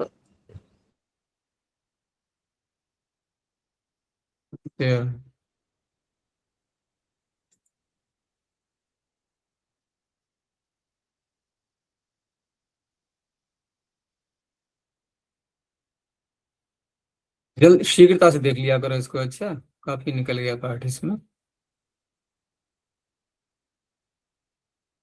इसी पर दृष्टि रखो, अगर पुस्तक से पाठ में भेद नहीं आ रहा है, अब तो हमने उसी को अपलोड कर दिया है, तो इसी पर दृष्टि रखो, क्योंकि मेरा बताते बताते ध्यान हट जाता है वहां से।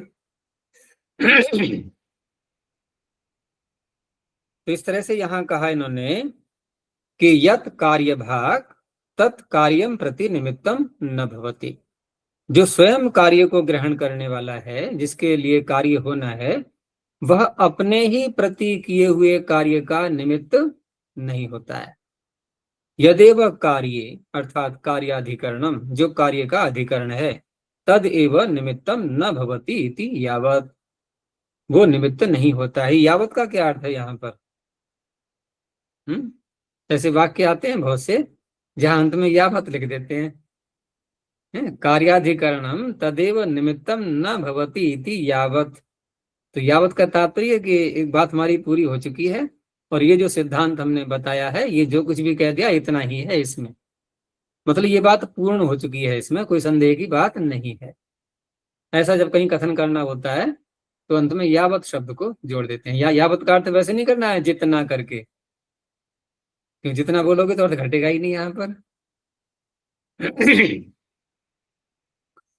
आगे फिर कहा कि शींग धातु हो, अब इसमें घटाते हैं शींग धातु में और इसमें इंग धातु में कि शींग धातुर ङकारानुबंधेन सह पठितः। ङकार अनुबंध के साथ में इसको पढ़ा पाणिनि ने। कारण क्या था उसका कि अनुदात्तंगेत आत्मनेपदम इति आत्मनेपदम यथा स्यात्, आत्मनेपद हो जाए इसके लिए। ठीक है ना, चरितार्थ तो हो गया है ङकार, कोई बात नहीं है। लेकिन बहुत से ऐसे अनुबंध होते हैं जिनसे हम एक से अधिक कार्य भी करते हैं। कोई कह सकता है ना कि ठीक है आत्मनेपद के लिए ङकार है तो होने तो, ङकार गुण वृद्धि के निषेध के लिए भी होता है, हम वो भी मानेंगे। बहुत से मिलेंगे ऐसे अनुबंध जिनसे कई कार्य होते हैं। तो आत्मनेपदम यथास्यादिति ये हो गया। परम शींग त्रिजादिषु प्रत्ययेषु परतः, त्रिज आदि प्रत्ययों के परे रहते सार्वधातु कार्धातु के इति प्राप्तस्य गुणस्य किंग इति च इति निषेधः प्रसज्यते। अब यहाँ पर किंग इति च से शींग धातु में ङित होने के कारण से गुण का निषेध भी प्राप्त हो रहा है। यतः क्यों हो रहा है कि सार्वधातु कार्धातु के रीति विधीयमानो गुणों यथा परतः सार्वधातुक अर्धातुकम अपेक्षते, परे होने के कारण से जैसे सार्वधातुक और आर्धातुक की अपेक्षा करता है। सप्तमी है ना, सार्वधातुक आर्धातुक परे रहते, सप्तमी है ना, पर सप्तमी है यहाँ पर। तो सार्वधातुक आर्धातुक परे रहते जैसे सार्वधातुक की और आर्धातुक की अपेक्षा कर रहा है, तथा उसी प्रकार से पूर्वत्र इगंतांगम अपि अपेक्षते। इगंत अंग, इसमें समास करके है ये, समास नहीं करेंगे तो क्या होगा, इगंतम अंगम अपि अपेक्षते। समास कर दिया तो इगंतांगम अपि अपेक्षते। अब देखो इस सूत्र को क्या क्या चाहिए, सप्तमी आ रही है सूत्र में तो प्रत्यय की अपेक्षा है इसको, और पीछे से अंगस्य का अधिकार आ रहा है, एको गुणवृद्धि परिभाषा पहुंच गई तो इगंतस्य अंगस्य ये भी बोला गया अर्थ में, तो इसको इगंत अंग भी चाहिए। अर्थात गुण रूपी कार्य संपन्न करने के लिए इसको दो की अपेक्षा है। हम प्रायः अर्थ क्या करते हैं कि नहीं नहीं नहीं इसको तो केवल सार्वधातुक आर्धातुक चाहिए, क्यों, गुण किसको करेगा? गुण किसको करेगा, तो दोनों चाहिए ना।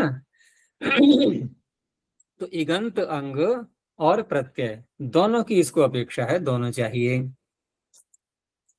तो न च अन्यतरा भावे गुणो भवितुम अर्हति उभयोरपि निमित्तत्वात्। अब बिना, अगर इसमें से एक को भी हटा दें, अन्यतरा भावे अन्यतर का अभाव होने पर, दोनों में से किसी एक का अभाव होने पर न गुणो भवितुम अर्हति, गुण नहीं हो सकता। क्यों? उभयोरपि निमित्तत्वात्, क्योंकि दोनों ही निमित्त हैं यहाँ पर। जैसे हम किंगिति का अर्थ करते हैं कि कितंगित निमित्तक जो गुण वृद्धि प्राप्त होते हैं वो नहीं होते, यही तो अर्थ करते हैं। तो कितंगित निमित्तक गुण वृद्धि में हम कहाँ हमारा ध्यान पहुंचता है, सीधे प्रत्यय पर, कि प्रत्यय कहीं कितंगित तो नहीं है, वहां ध्यान पहुंचता है। लेकिन यहाँ निमित्त दो दिखाई दे रहे हैं हमें, इगंत अंग भी निमित्त है और प्रत्यय भी निमित्त है। प्रत्यय भी परे होना चाहिए, इगंत अंग भी होना चाहिए, तो दोनों ही निमित्त हो गए। अब दोनों निमित्त हो गए तो इसी अर्थ को वहां घटाओ किंगति च में। किंगति च में जो गुण वृद्धि प्राप्त हो रहे हैं इक के स्थान में, क्या उसमें इगंत अंग निमित्त नहीं है? वो भी निमित्त है। और वो इगंत अंग कैसा है? वो ङित है। तो ङित होने से कितंगित निमित्तक गुण प्राप्त हो रहा है कि नहीं? थोड़ा क्लिष्ट पड़ रहा है समझना। वो ऐसा है ना, हम जो अब तक अर्थ समझते आए हैं हम उसके आधार पर अर्थ कर रहे हैं ना। बात ये है हमें थोड़ा और व्यापकता लानी है अब, कि देखो सार्वधातुक आर्धातुक यो सूत्र, इसको क्या चाहिए, क्या क्या चाहिए पहले ये देखो। इसको प्रत्यय भी चाहिए आगे, या यूं देखो कि क्या चाहिए वाली बात छोड़ो, ये कर क्या रहा है, क्या कर रहा है, ये गुण कर रहा है। ठीक है ना, अब गुण करने के लिए इसको क्या क्या चाहिए ये देखना है हमें। तो गुण करने के लिए इसको प्रत्यय भी चाहिए आगे, और इगंत अंग भी चाहिए। तो गुण रूपी कार्य करने के दो निमित्त हो गए या नहीं? प्रत्यय भी निमित्त हो गया, अंग भी निमित्त हो गया। तो गुण के निमित्त दो हो गए। और ऐसा गुण जिसका निमित्त यदि इंगित है, वो दोनों में से कोई भी हो सकता है ना। प्रत्यय भी इंगित हो सकता है और प्रकृति भी इंगित हो सकती है, दोनों में से कोई भी हो सकता है वो तो। क्योंकि वहां ये तो कहा नहीं गया कि परे रहते, हमने पर सप्तमी नहीं स्वीकार किया उसको। किंगतिचा में हमने क्या माना? निमित्त सप्तमी, पर सप्तमी नहीं है। यहाँ तो पर सप्तमी है इसमें, सार्वधातु कार्धत्व में। तो ठीक है, यहाँ तो हम परर्थ कर ही रहे हैं ना। तो परे प्रत्यय होना चाहिए, इगंत अंग होना चाहिए, दोनों निमित्त हैं गुण के। दोनों में से एक को हटा देंगे गुण होगा ही नहीं। कोई यदि कहे कि नहीं नहीं इगंत अंग निमित्त नहीं है, तो इगंत अंग निमित्त नहीं तो हटा दो इसको, फिर करो गुण किसको करोगे? कोई परिवार में आया आगंतुक व्यक्ति और हमें उसको भोजन खिलाना है, तो भोजन खिलाने के लिए आगंतुक व्यक्ति जो खाएगा भोजन कार्य, उसको भी होना चाहिए और भोजन भी तो होना चाहिए साथ में। लेकिन यहाँ पूरी बात तो नहीं घटेगी, क्योंकि वहां गुण हो रहा है, यहाँ भोजन हो रहा है। लेकिन तात्पर्य कहने का जो उपादान कारण है भोजन, वो भी तो चाहिए ना हमें। तो ऐसे ही यहाँ पर जिसको गुण करना है वो भी चाहिए इगंत अंग, और जिन प्रत्ययों को मान करके गुण करना है परे रहते, वो भी चाहिए। तो दोनों ही गुण के निमित्त हैं। और उन दोनों में यदि कहीं पर भी नकार ककार दिखाई दे रहा है तो किंगति से रोकेगा। ये इसकी बैकग्राउंड है पीछे की पूरी।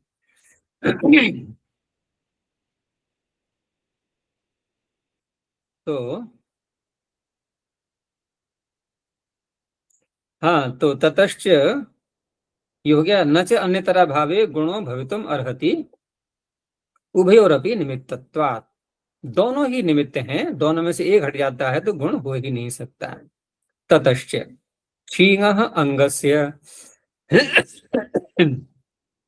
क्षीणः अंगस्य प्राप्यमाणस्य गुणस्य, जो शींग अंग है जिसको कि गुण प्राप्त कराया जा रहा है, प्राप्यमाणस्य गुणस्य निमित्तता अस्ति। जो प्राप्यमान गुण है, जो प्राप्त कराया जा रहा है गुण, ऐसे गुण की निमित्तता, नित का निमित्त होना, ये यहाँ पर दिखाई दे रहा है हमें, क्योंकि शींग धातु नित है ये। तो निमित्तता अस्ति इति कृत्वा किंग इति च इति गुण निषेधः प्राप्नोति। इससे गुण का निषेध प्राप्त हो रहा है। एवं सति, ऐसा होने पर, देखो नहीं समझ में आए तुरंत टोक देना बीच में ही, जिसे और हम स्पष्ट करें उसको आगे नहीं बढ़ेंगे फिर ऐसे। तो यहां तक तो स्पष्ट हो गया। अब आगे कहा एवं सति, ये स्थिति सारी स्पष्ट हो गई। ऐसा होने पर ईदृशेषु स्थलेषु, ऐसे स्थलों में, जैसे शयिता है, अध्येता है इत्यादि, ऐसे स्थलों में गुण निषेधो न भवति, गुण का निषेध नहीं होता है। इति आचार्य प्रवृत्तिया ज्ञायते, आचार्य की प्रवृत्ति से जाना जा रहा है। अब उनकी प्रवृत्ति को हम ढूंढेंगे कि कौन सा ऐसा सूत्र है उनका जिससे हमें पता लग जाए, कि उनकी प्रवृत्ति क्या बता रही है हमें। तो उसको देखते हैं अब। तो देखो सूत्र है स्थंड तथा ही स्थंडिला क्षयितरी व्रते, ये सूत्र है ना चौथे अध्याय में। और यहाँ शब्द कौन कौन से पढ़े हैं देखो, बोलो। स्थंडिलात् क्षयितरी व्रते, तीन पद हैं इसमें, स्थंडिलात, क्षयितरी और व्रते। क्षयितरी में कौन सी व्यक्ति है? सप्तमी का एक वचन। सप्तमी। मूल शब्द क्या है? क्षयित्र, क्षयित्री। मूल शब्द है क्षयित्री ऋकारांत। तो क्षयित्री में पाणिनि गुण पढ़ रहे हैं कि नहीं शी धातु में? तो क्यों पढ़ रहे हैं वो? किंगतिचा से रोका क्यों नहीं उन्होंने? हो गया ज्ञापन। देखो ऐसे मिल जाते हैं संकेत हमें, क्योंकि पीछे उदाहरण दिखा था ना अध्येता शयिता। अब ये तो ज्यों का तो मिल नहीं रहा है हमें कहीं पर अध्येता शयिता। लेकिन वास्तव में देखें तो शयिता जब बनाएंगे तो मूल शब्द शयित्री तो होगा पहले, मूल शब्द शयित्री ही होगा पहले। भाई वहां पर शयिता में प्रथमा व्यक्ति हो गई, प्रथमा का एक वचन है, यहाँ शयितरी में सप्तमी का एक वचन है, लेकिन मूल शब्द दोनों ही एक ही हैं दोनों स्थलों पर। तो इस तरह से हम देखें तो स्वयं पाणिनि जब शयित्री शब्द बना रहे हैं तो उससे पता लग रहा है कि पाणिनि को यहाँ पर गुण इष्ट नहीं है। लेकिन गुण इष्ट नहीं है, इसको हम क्रियात्मक रूप में कैसे समझेंगे, हम सूत्र का अर्थ करते समय इसको कैसे घटाएंगे, तो वो बात यहाँ पर आगे दिखा रहे हैं।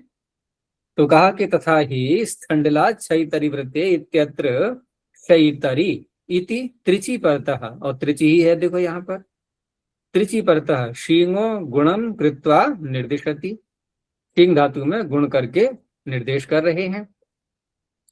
यदि कार्यभाजः शींगः अपि त्रिचासः गुणम प्रति निमित्तत्वं स्यात्, जिसको कार्य होना है ऐसा शींग त्रिच के साथ में, क्योंकि त्रिच तो निमित्त है ही, त्रिच तो निमित्त है और त्रिच के साथ में शींग भी निमित्त है, ठीक है ना, क्योंकि उसको गुण होना है, और त्रिच इसलिए निमित्त है, त्रिच को मान करके गुण होना है, तो त्रिच भी निमित्त है, शींग भी निमित्त है।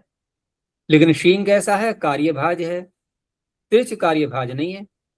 तो कार्यभाजः शींगः अपि, जो कार्य जिसको होना है ऐसे शींग का भी त्रिचासह त्रिच के साथ गुणम प्रति निमित्तत्वम स्यात्, गुण के प्रति यदि निमित्तत्व हो जाता है, ततः शींगो ङित्वात्, शींग के ङित होने से तन निमित्तक गुणों अपि ङिन निमित्तकः, ठीक है ना, तन निमित्तक जो गुण है वो क्या कहा जाएगा यहाँ पर, ङिन निमित्तक कहा जाएगा, क्योंकि ङित को हो रहा है वो गुण, शींग जो अंग है ङित उसको गुण हो रहा है, तो गुण कैसा हो गया, ङिन निमित्तक, और ङिन निमित्तक गुण का किंगिति च कर रहा है निषेध, किंगिति च इति निषेधात् गुणो न अभविष्यत्, नहीं होना चाहिए था, लेकिन पाणिनि तो पढ़ रहे हैं।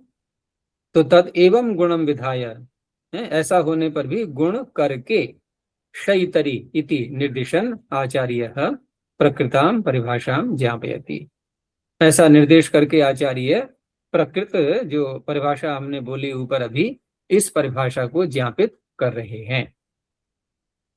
हो गया स्पष्ट? तो इस तरह से अब जब शयिता सिद्ध हो गया तो फिर अध्येता भी सिद्ध हो जाएगा।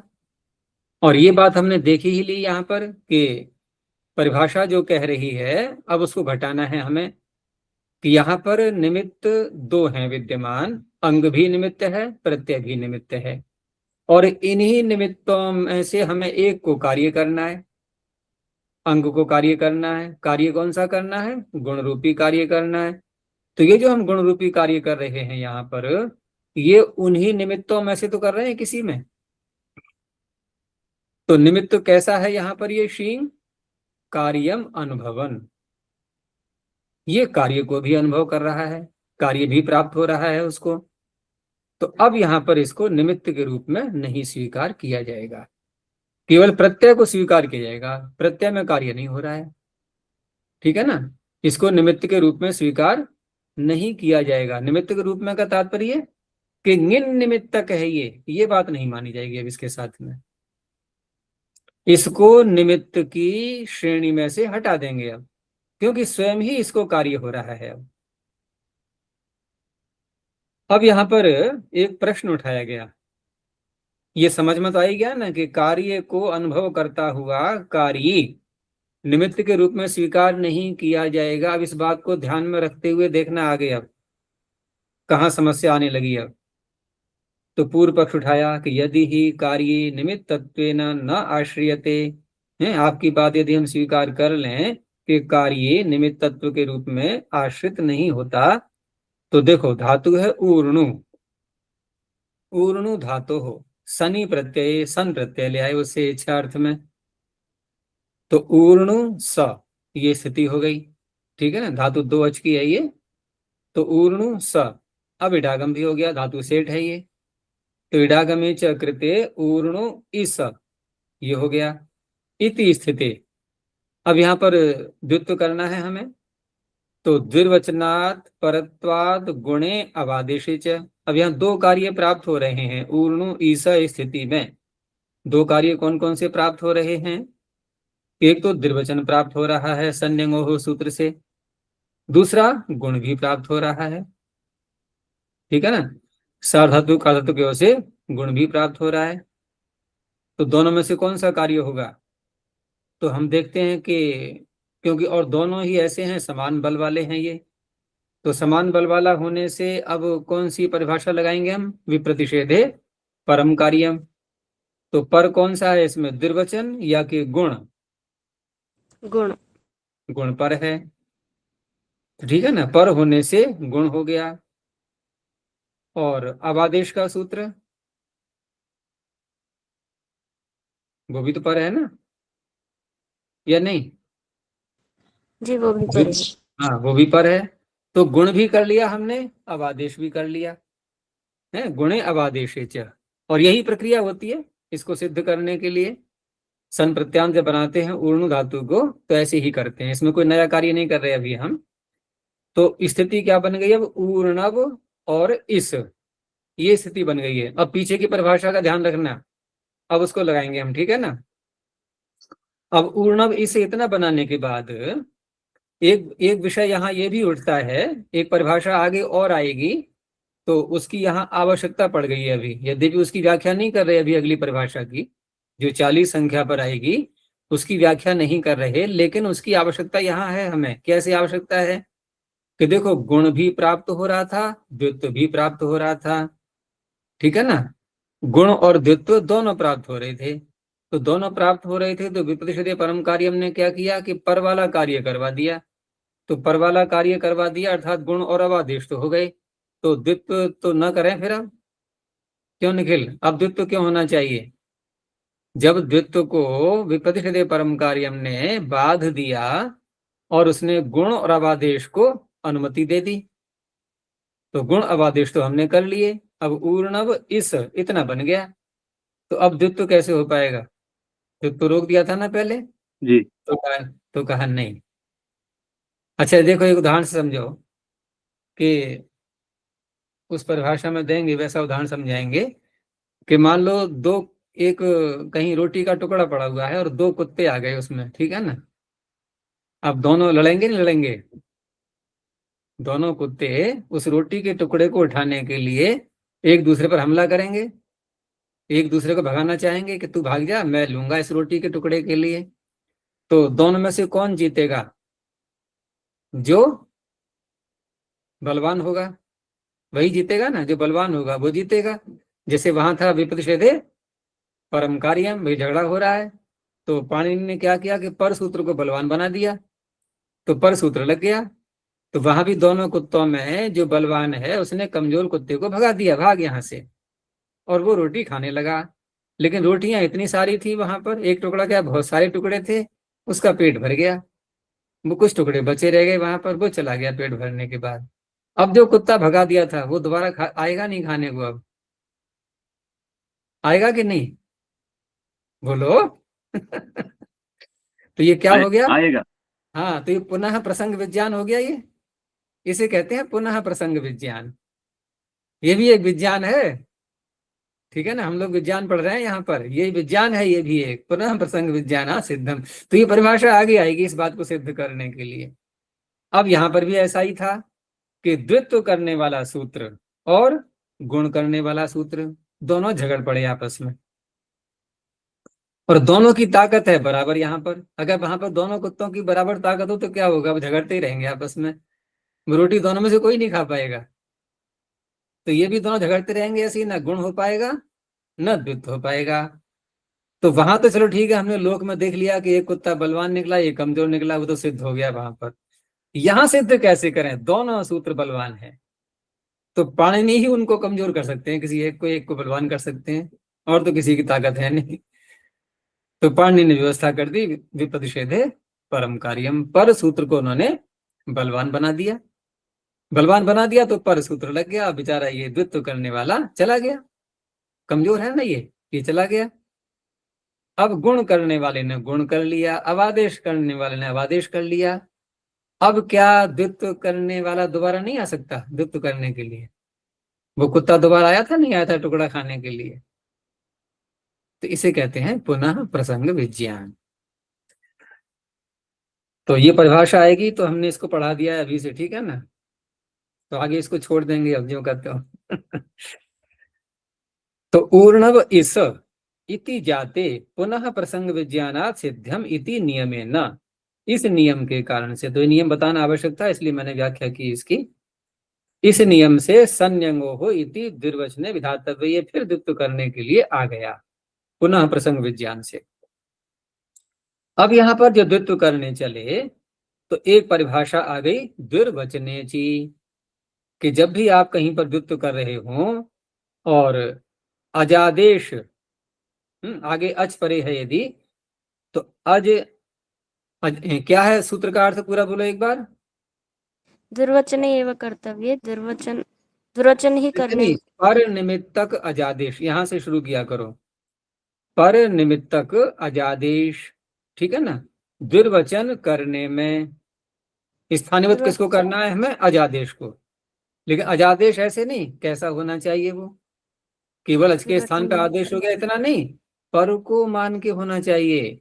और वो पर भी कैसा हो? वो अच होना चाहिए आगे।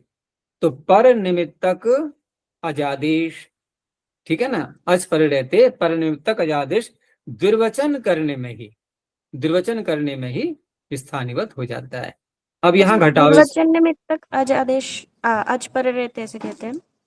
हाँ, द्विर्वचन निमित्तक हो जाते हैं। दुर्वचन करने में दुर्वचन निमित्तक अच पर रहते, हाँ, स्थानीयवत हो जाता है। अब यहाँ देखो, यहाँ सन प्रत्यय पहले था अकेला, पहले सन प्रत्यय अकेला था, इडागम हो चुका है ना, तो आजादी तो हो ही गया वो। अब सन प्रत्यय हो गया आजादी, और अब इसको हमें द्वित्व करना है। अच्छा, द्वित्व करेंगे हम तो पूरे समुदाय को करेंगे या नहीं? संयंगो सूत्र क्या कहता है? सन और यंग परे रहते द्वित्व करता है वो, या सन्नंत और यंगंत को द्वित्व करता है? क्यों अनमोल, दोनों में से किसको करता है? सन और यंग परे रहते द्वित्व करता है, या सन्नंत और यंगंत को द्वित्व करता है? कौन सी व्यक्ति है संयंगों में वहां पर? हाँ, वो सेमिनार वाला था सही, तो वही सेमिनार में आप पाठ कर लेना। तो कहाँ की आवाज आ रही है? वो ऐसा करके सप्तमी द्विवचन। हैं? किसको किसको द्वित्व करेंगे, कैसे अर्थ करेंगे उसका? सन परे रहते तो यंग परे रहते नहीं, षष्ठी है वहां पर, सन्नंत और यंगंत को द्वित्व होता है, ठीक है ना। प्रत्यय उसमें साथ में जुड़ चुका है, सन्नंत और यंगंत को द्वित्व करेंगे। समझ में आ गया? तो सन्नंत और यंगंत को जब द्वित्व करेंगे तो उस अवस्था में ऊर्णु ईसा, ऊर्णु ईसा ये सारा कार्य बन गया कि नहीं? ये सारा बन गया कार्य। कार्य किसको होना है? पूरे को। कार्य पूरे को होना है कि नहीं?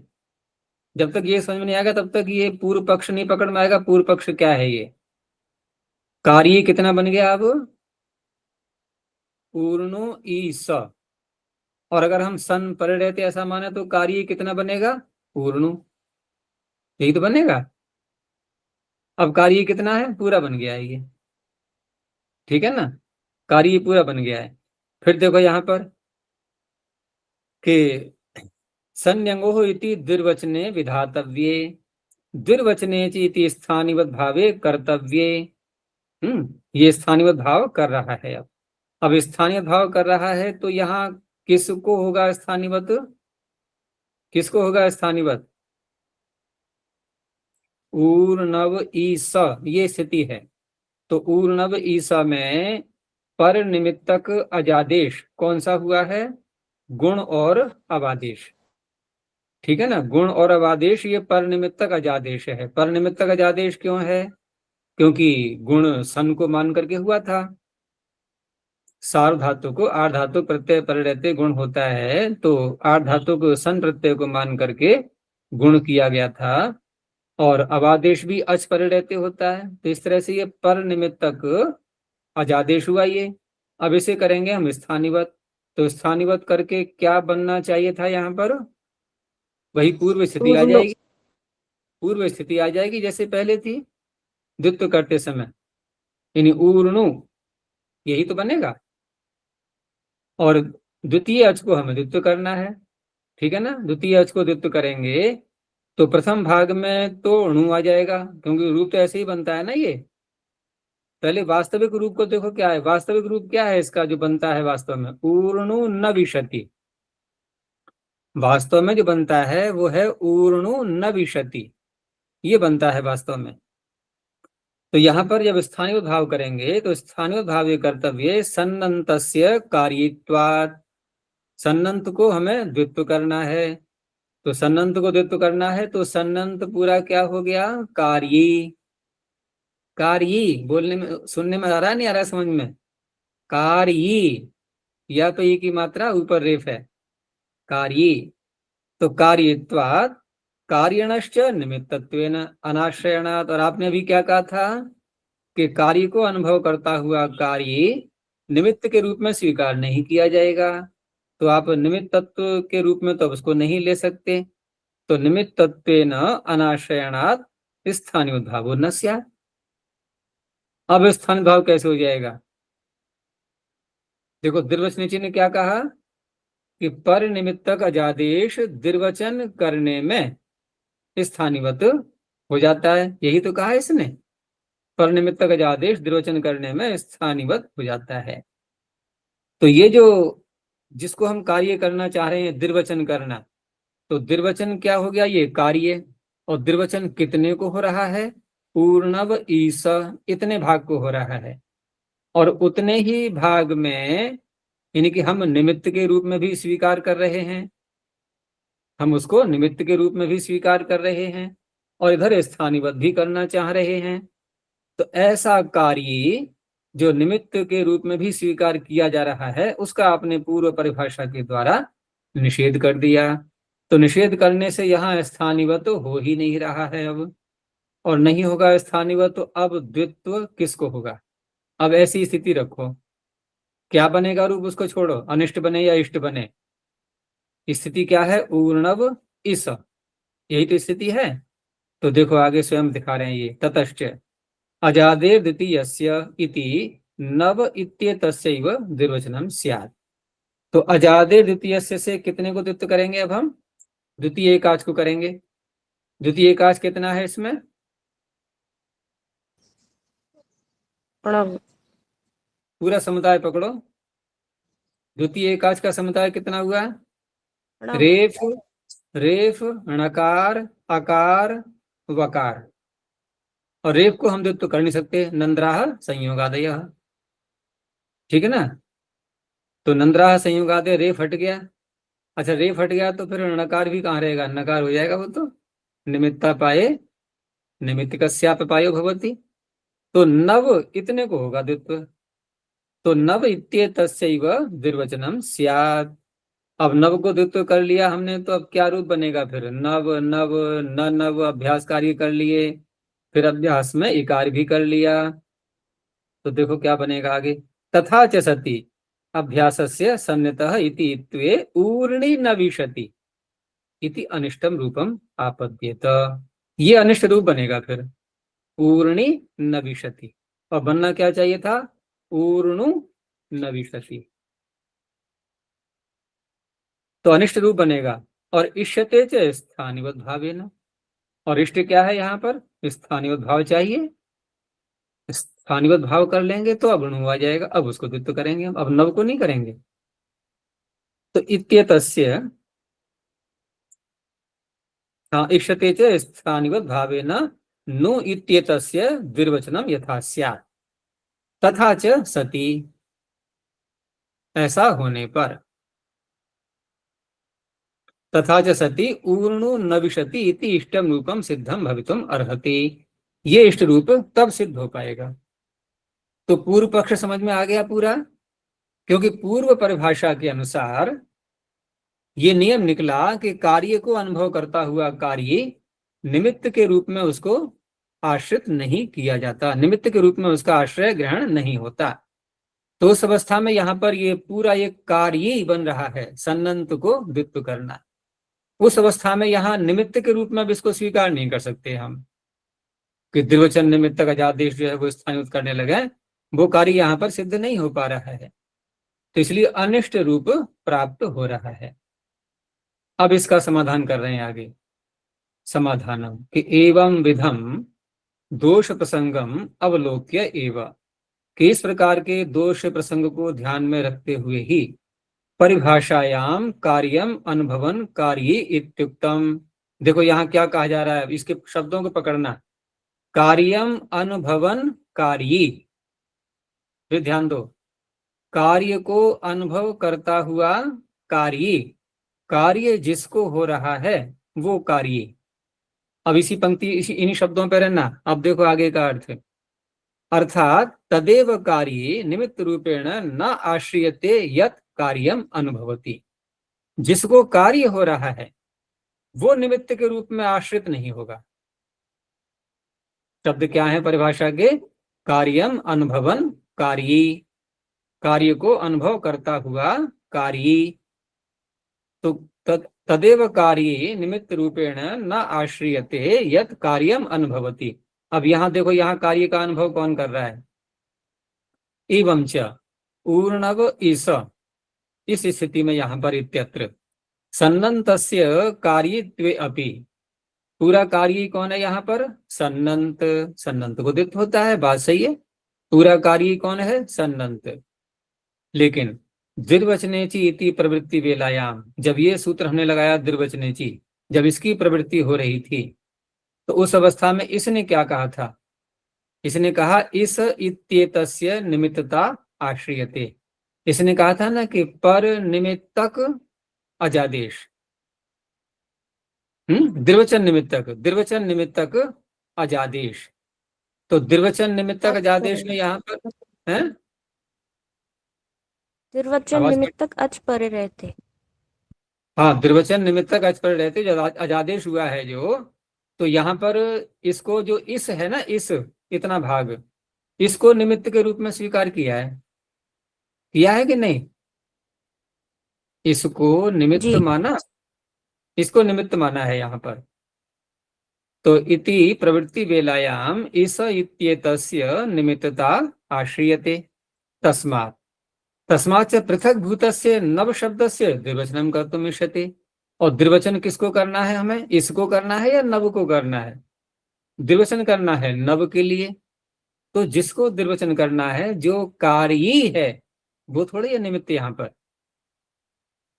अर्थात पूर्व पक्षी ने जो पूर्व पक्ष उठाया था, तो पूर्व पक्षी ने परिभाषा में आए हुए शब्दों के अर्थों पर पूरा ध्यान नहीं दिया, उसने पूरा ध्यान नहीं दिया।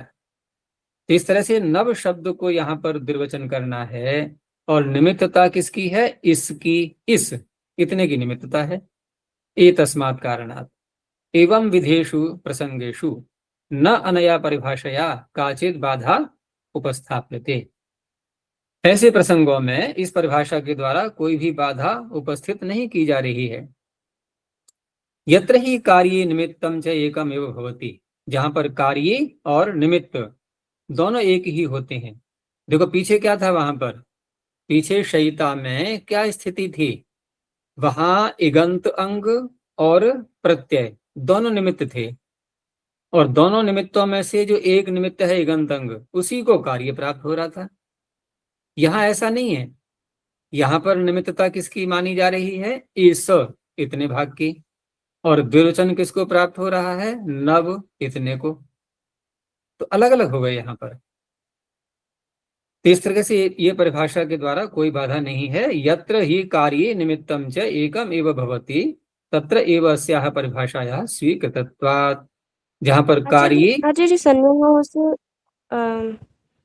पूर्ण इस पूरे के स्थान में द्वित्व प्राप्त, वो तो द्वित्व कर रहा है। हम उस सूत्र को इस तरह से न देखें, यहाँ ना मिलाएं। हम कर क्या रहे हैं ना कि संयोगों को और द्विवचनों को दोनों को मिला रहे हैं परस्पर। फिर देखो, हमें ये परिभाषा से जो समस्या हमें दिखाई दे रही थी, वो द्वित्व करने में दिखाई दे रही है या कि स्थानीवत करने में दिखाई दे रही है? द्वित्व में कहाँ बाधा है? करने में। भाई द्वित्व में तो हम अनिष्ट रूप भी बना रहे हैं द्वित्व करके, द्वित्व तो हम कर ही रहे हैं, लेकिन स्थानीवत करने में बाधा आ रही है।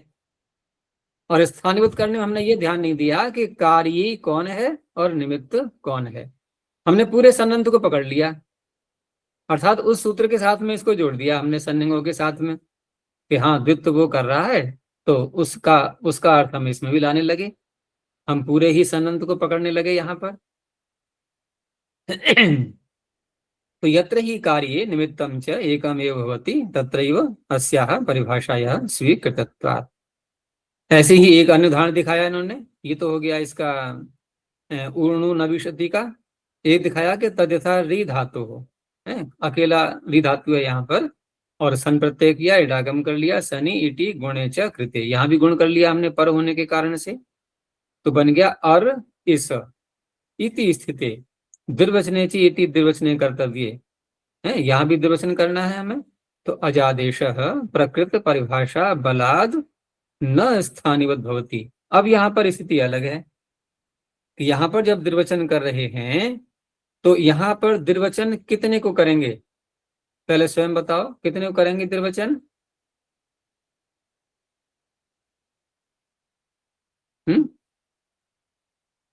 अजादेर द्वितीयस्य, तो द्वितीय एकाच कितना बना?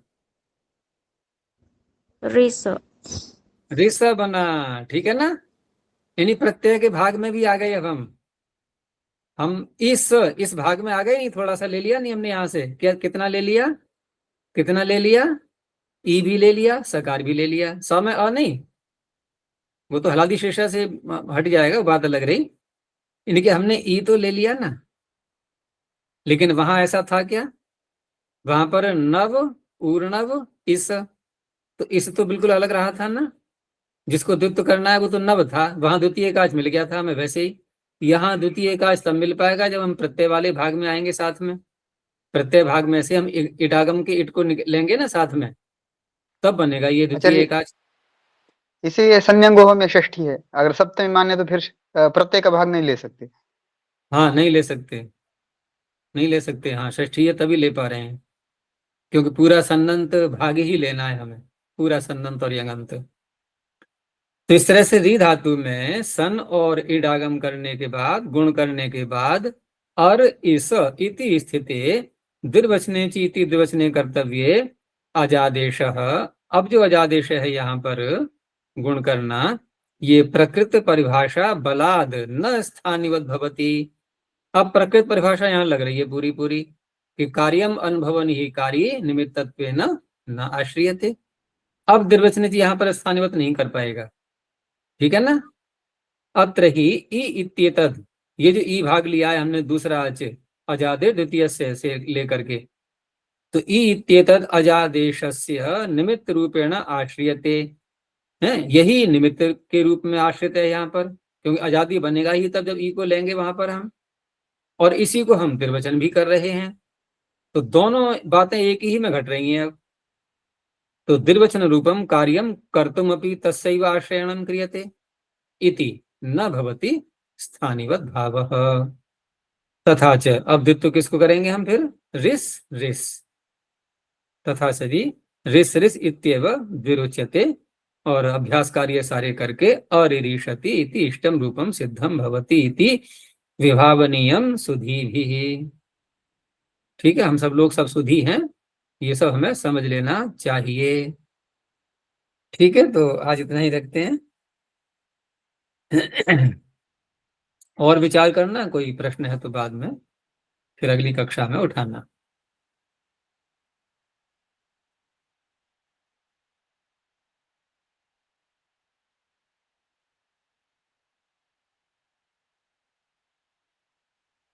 ठीक है, प्रणव ध्वनि। ओ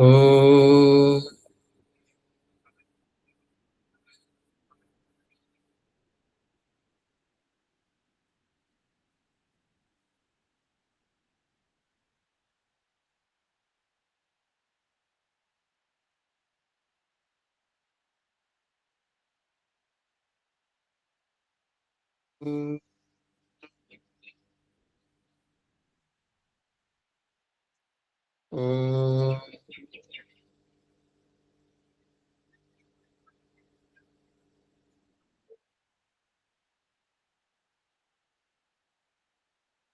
शांति शांति शांति।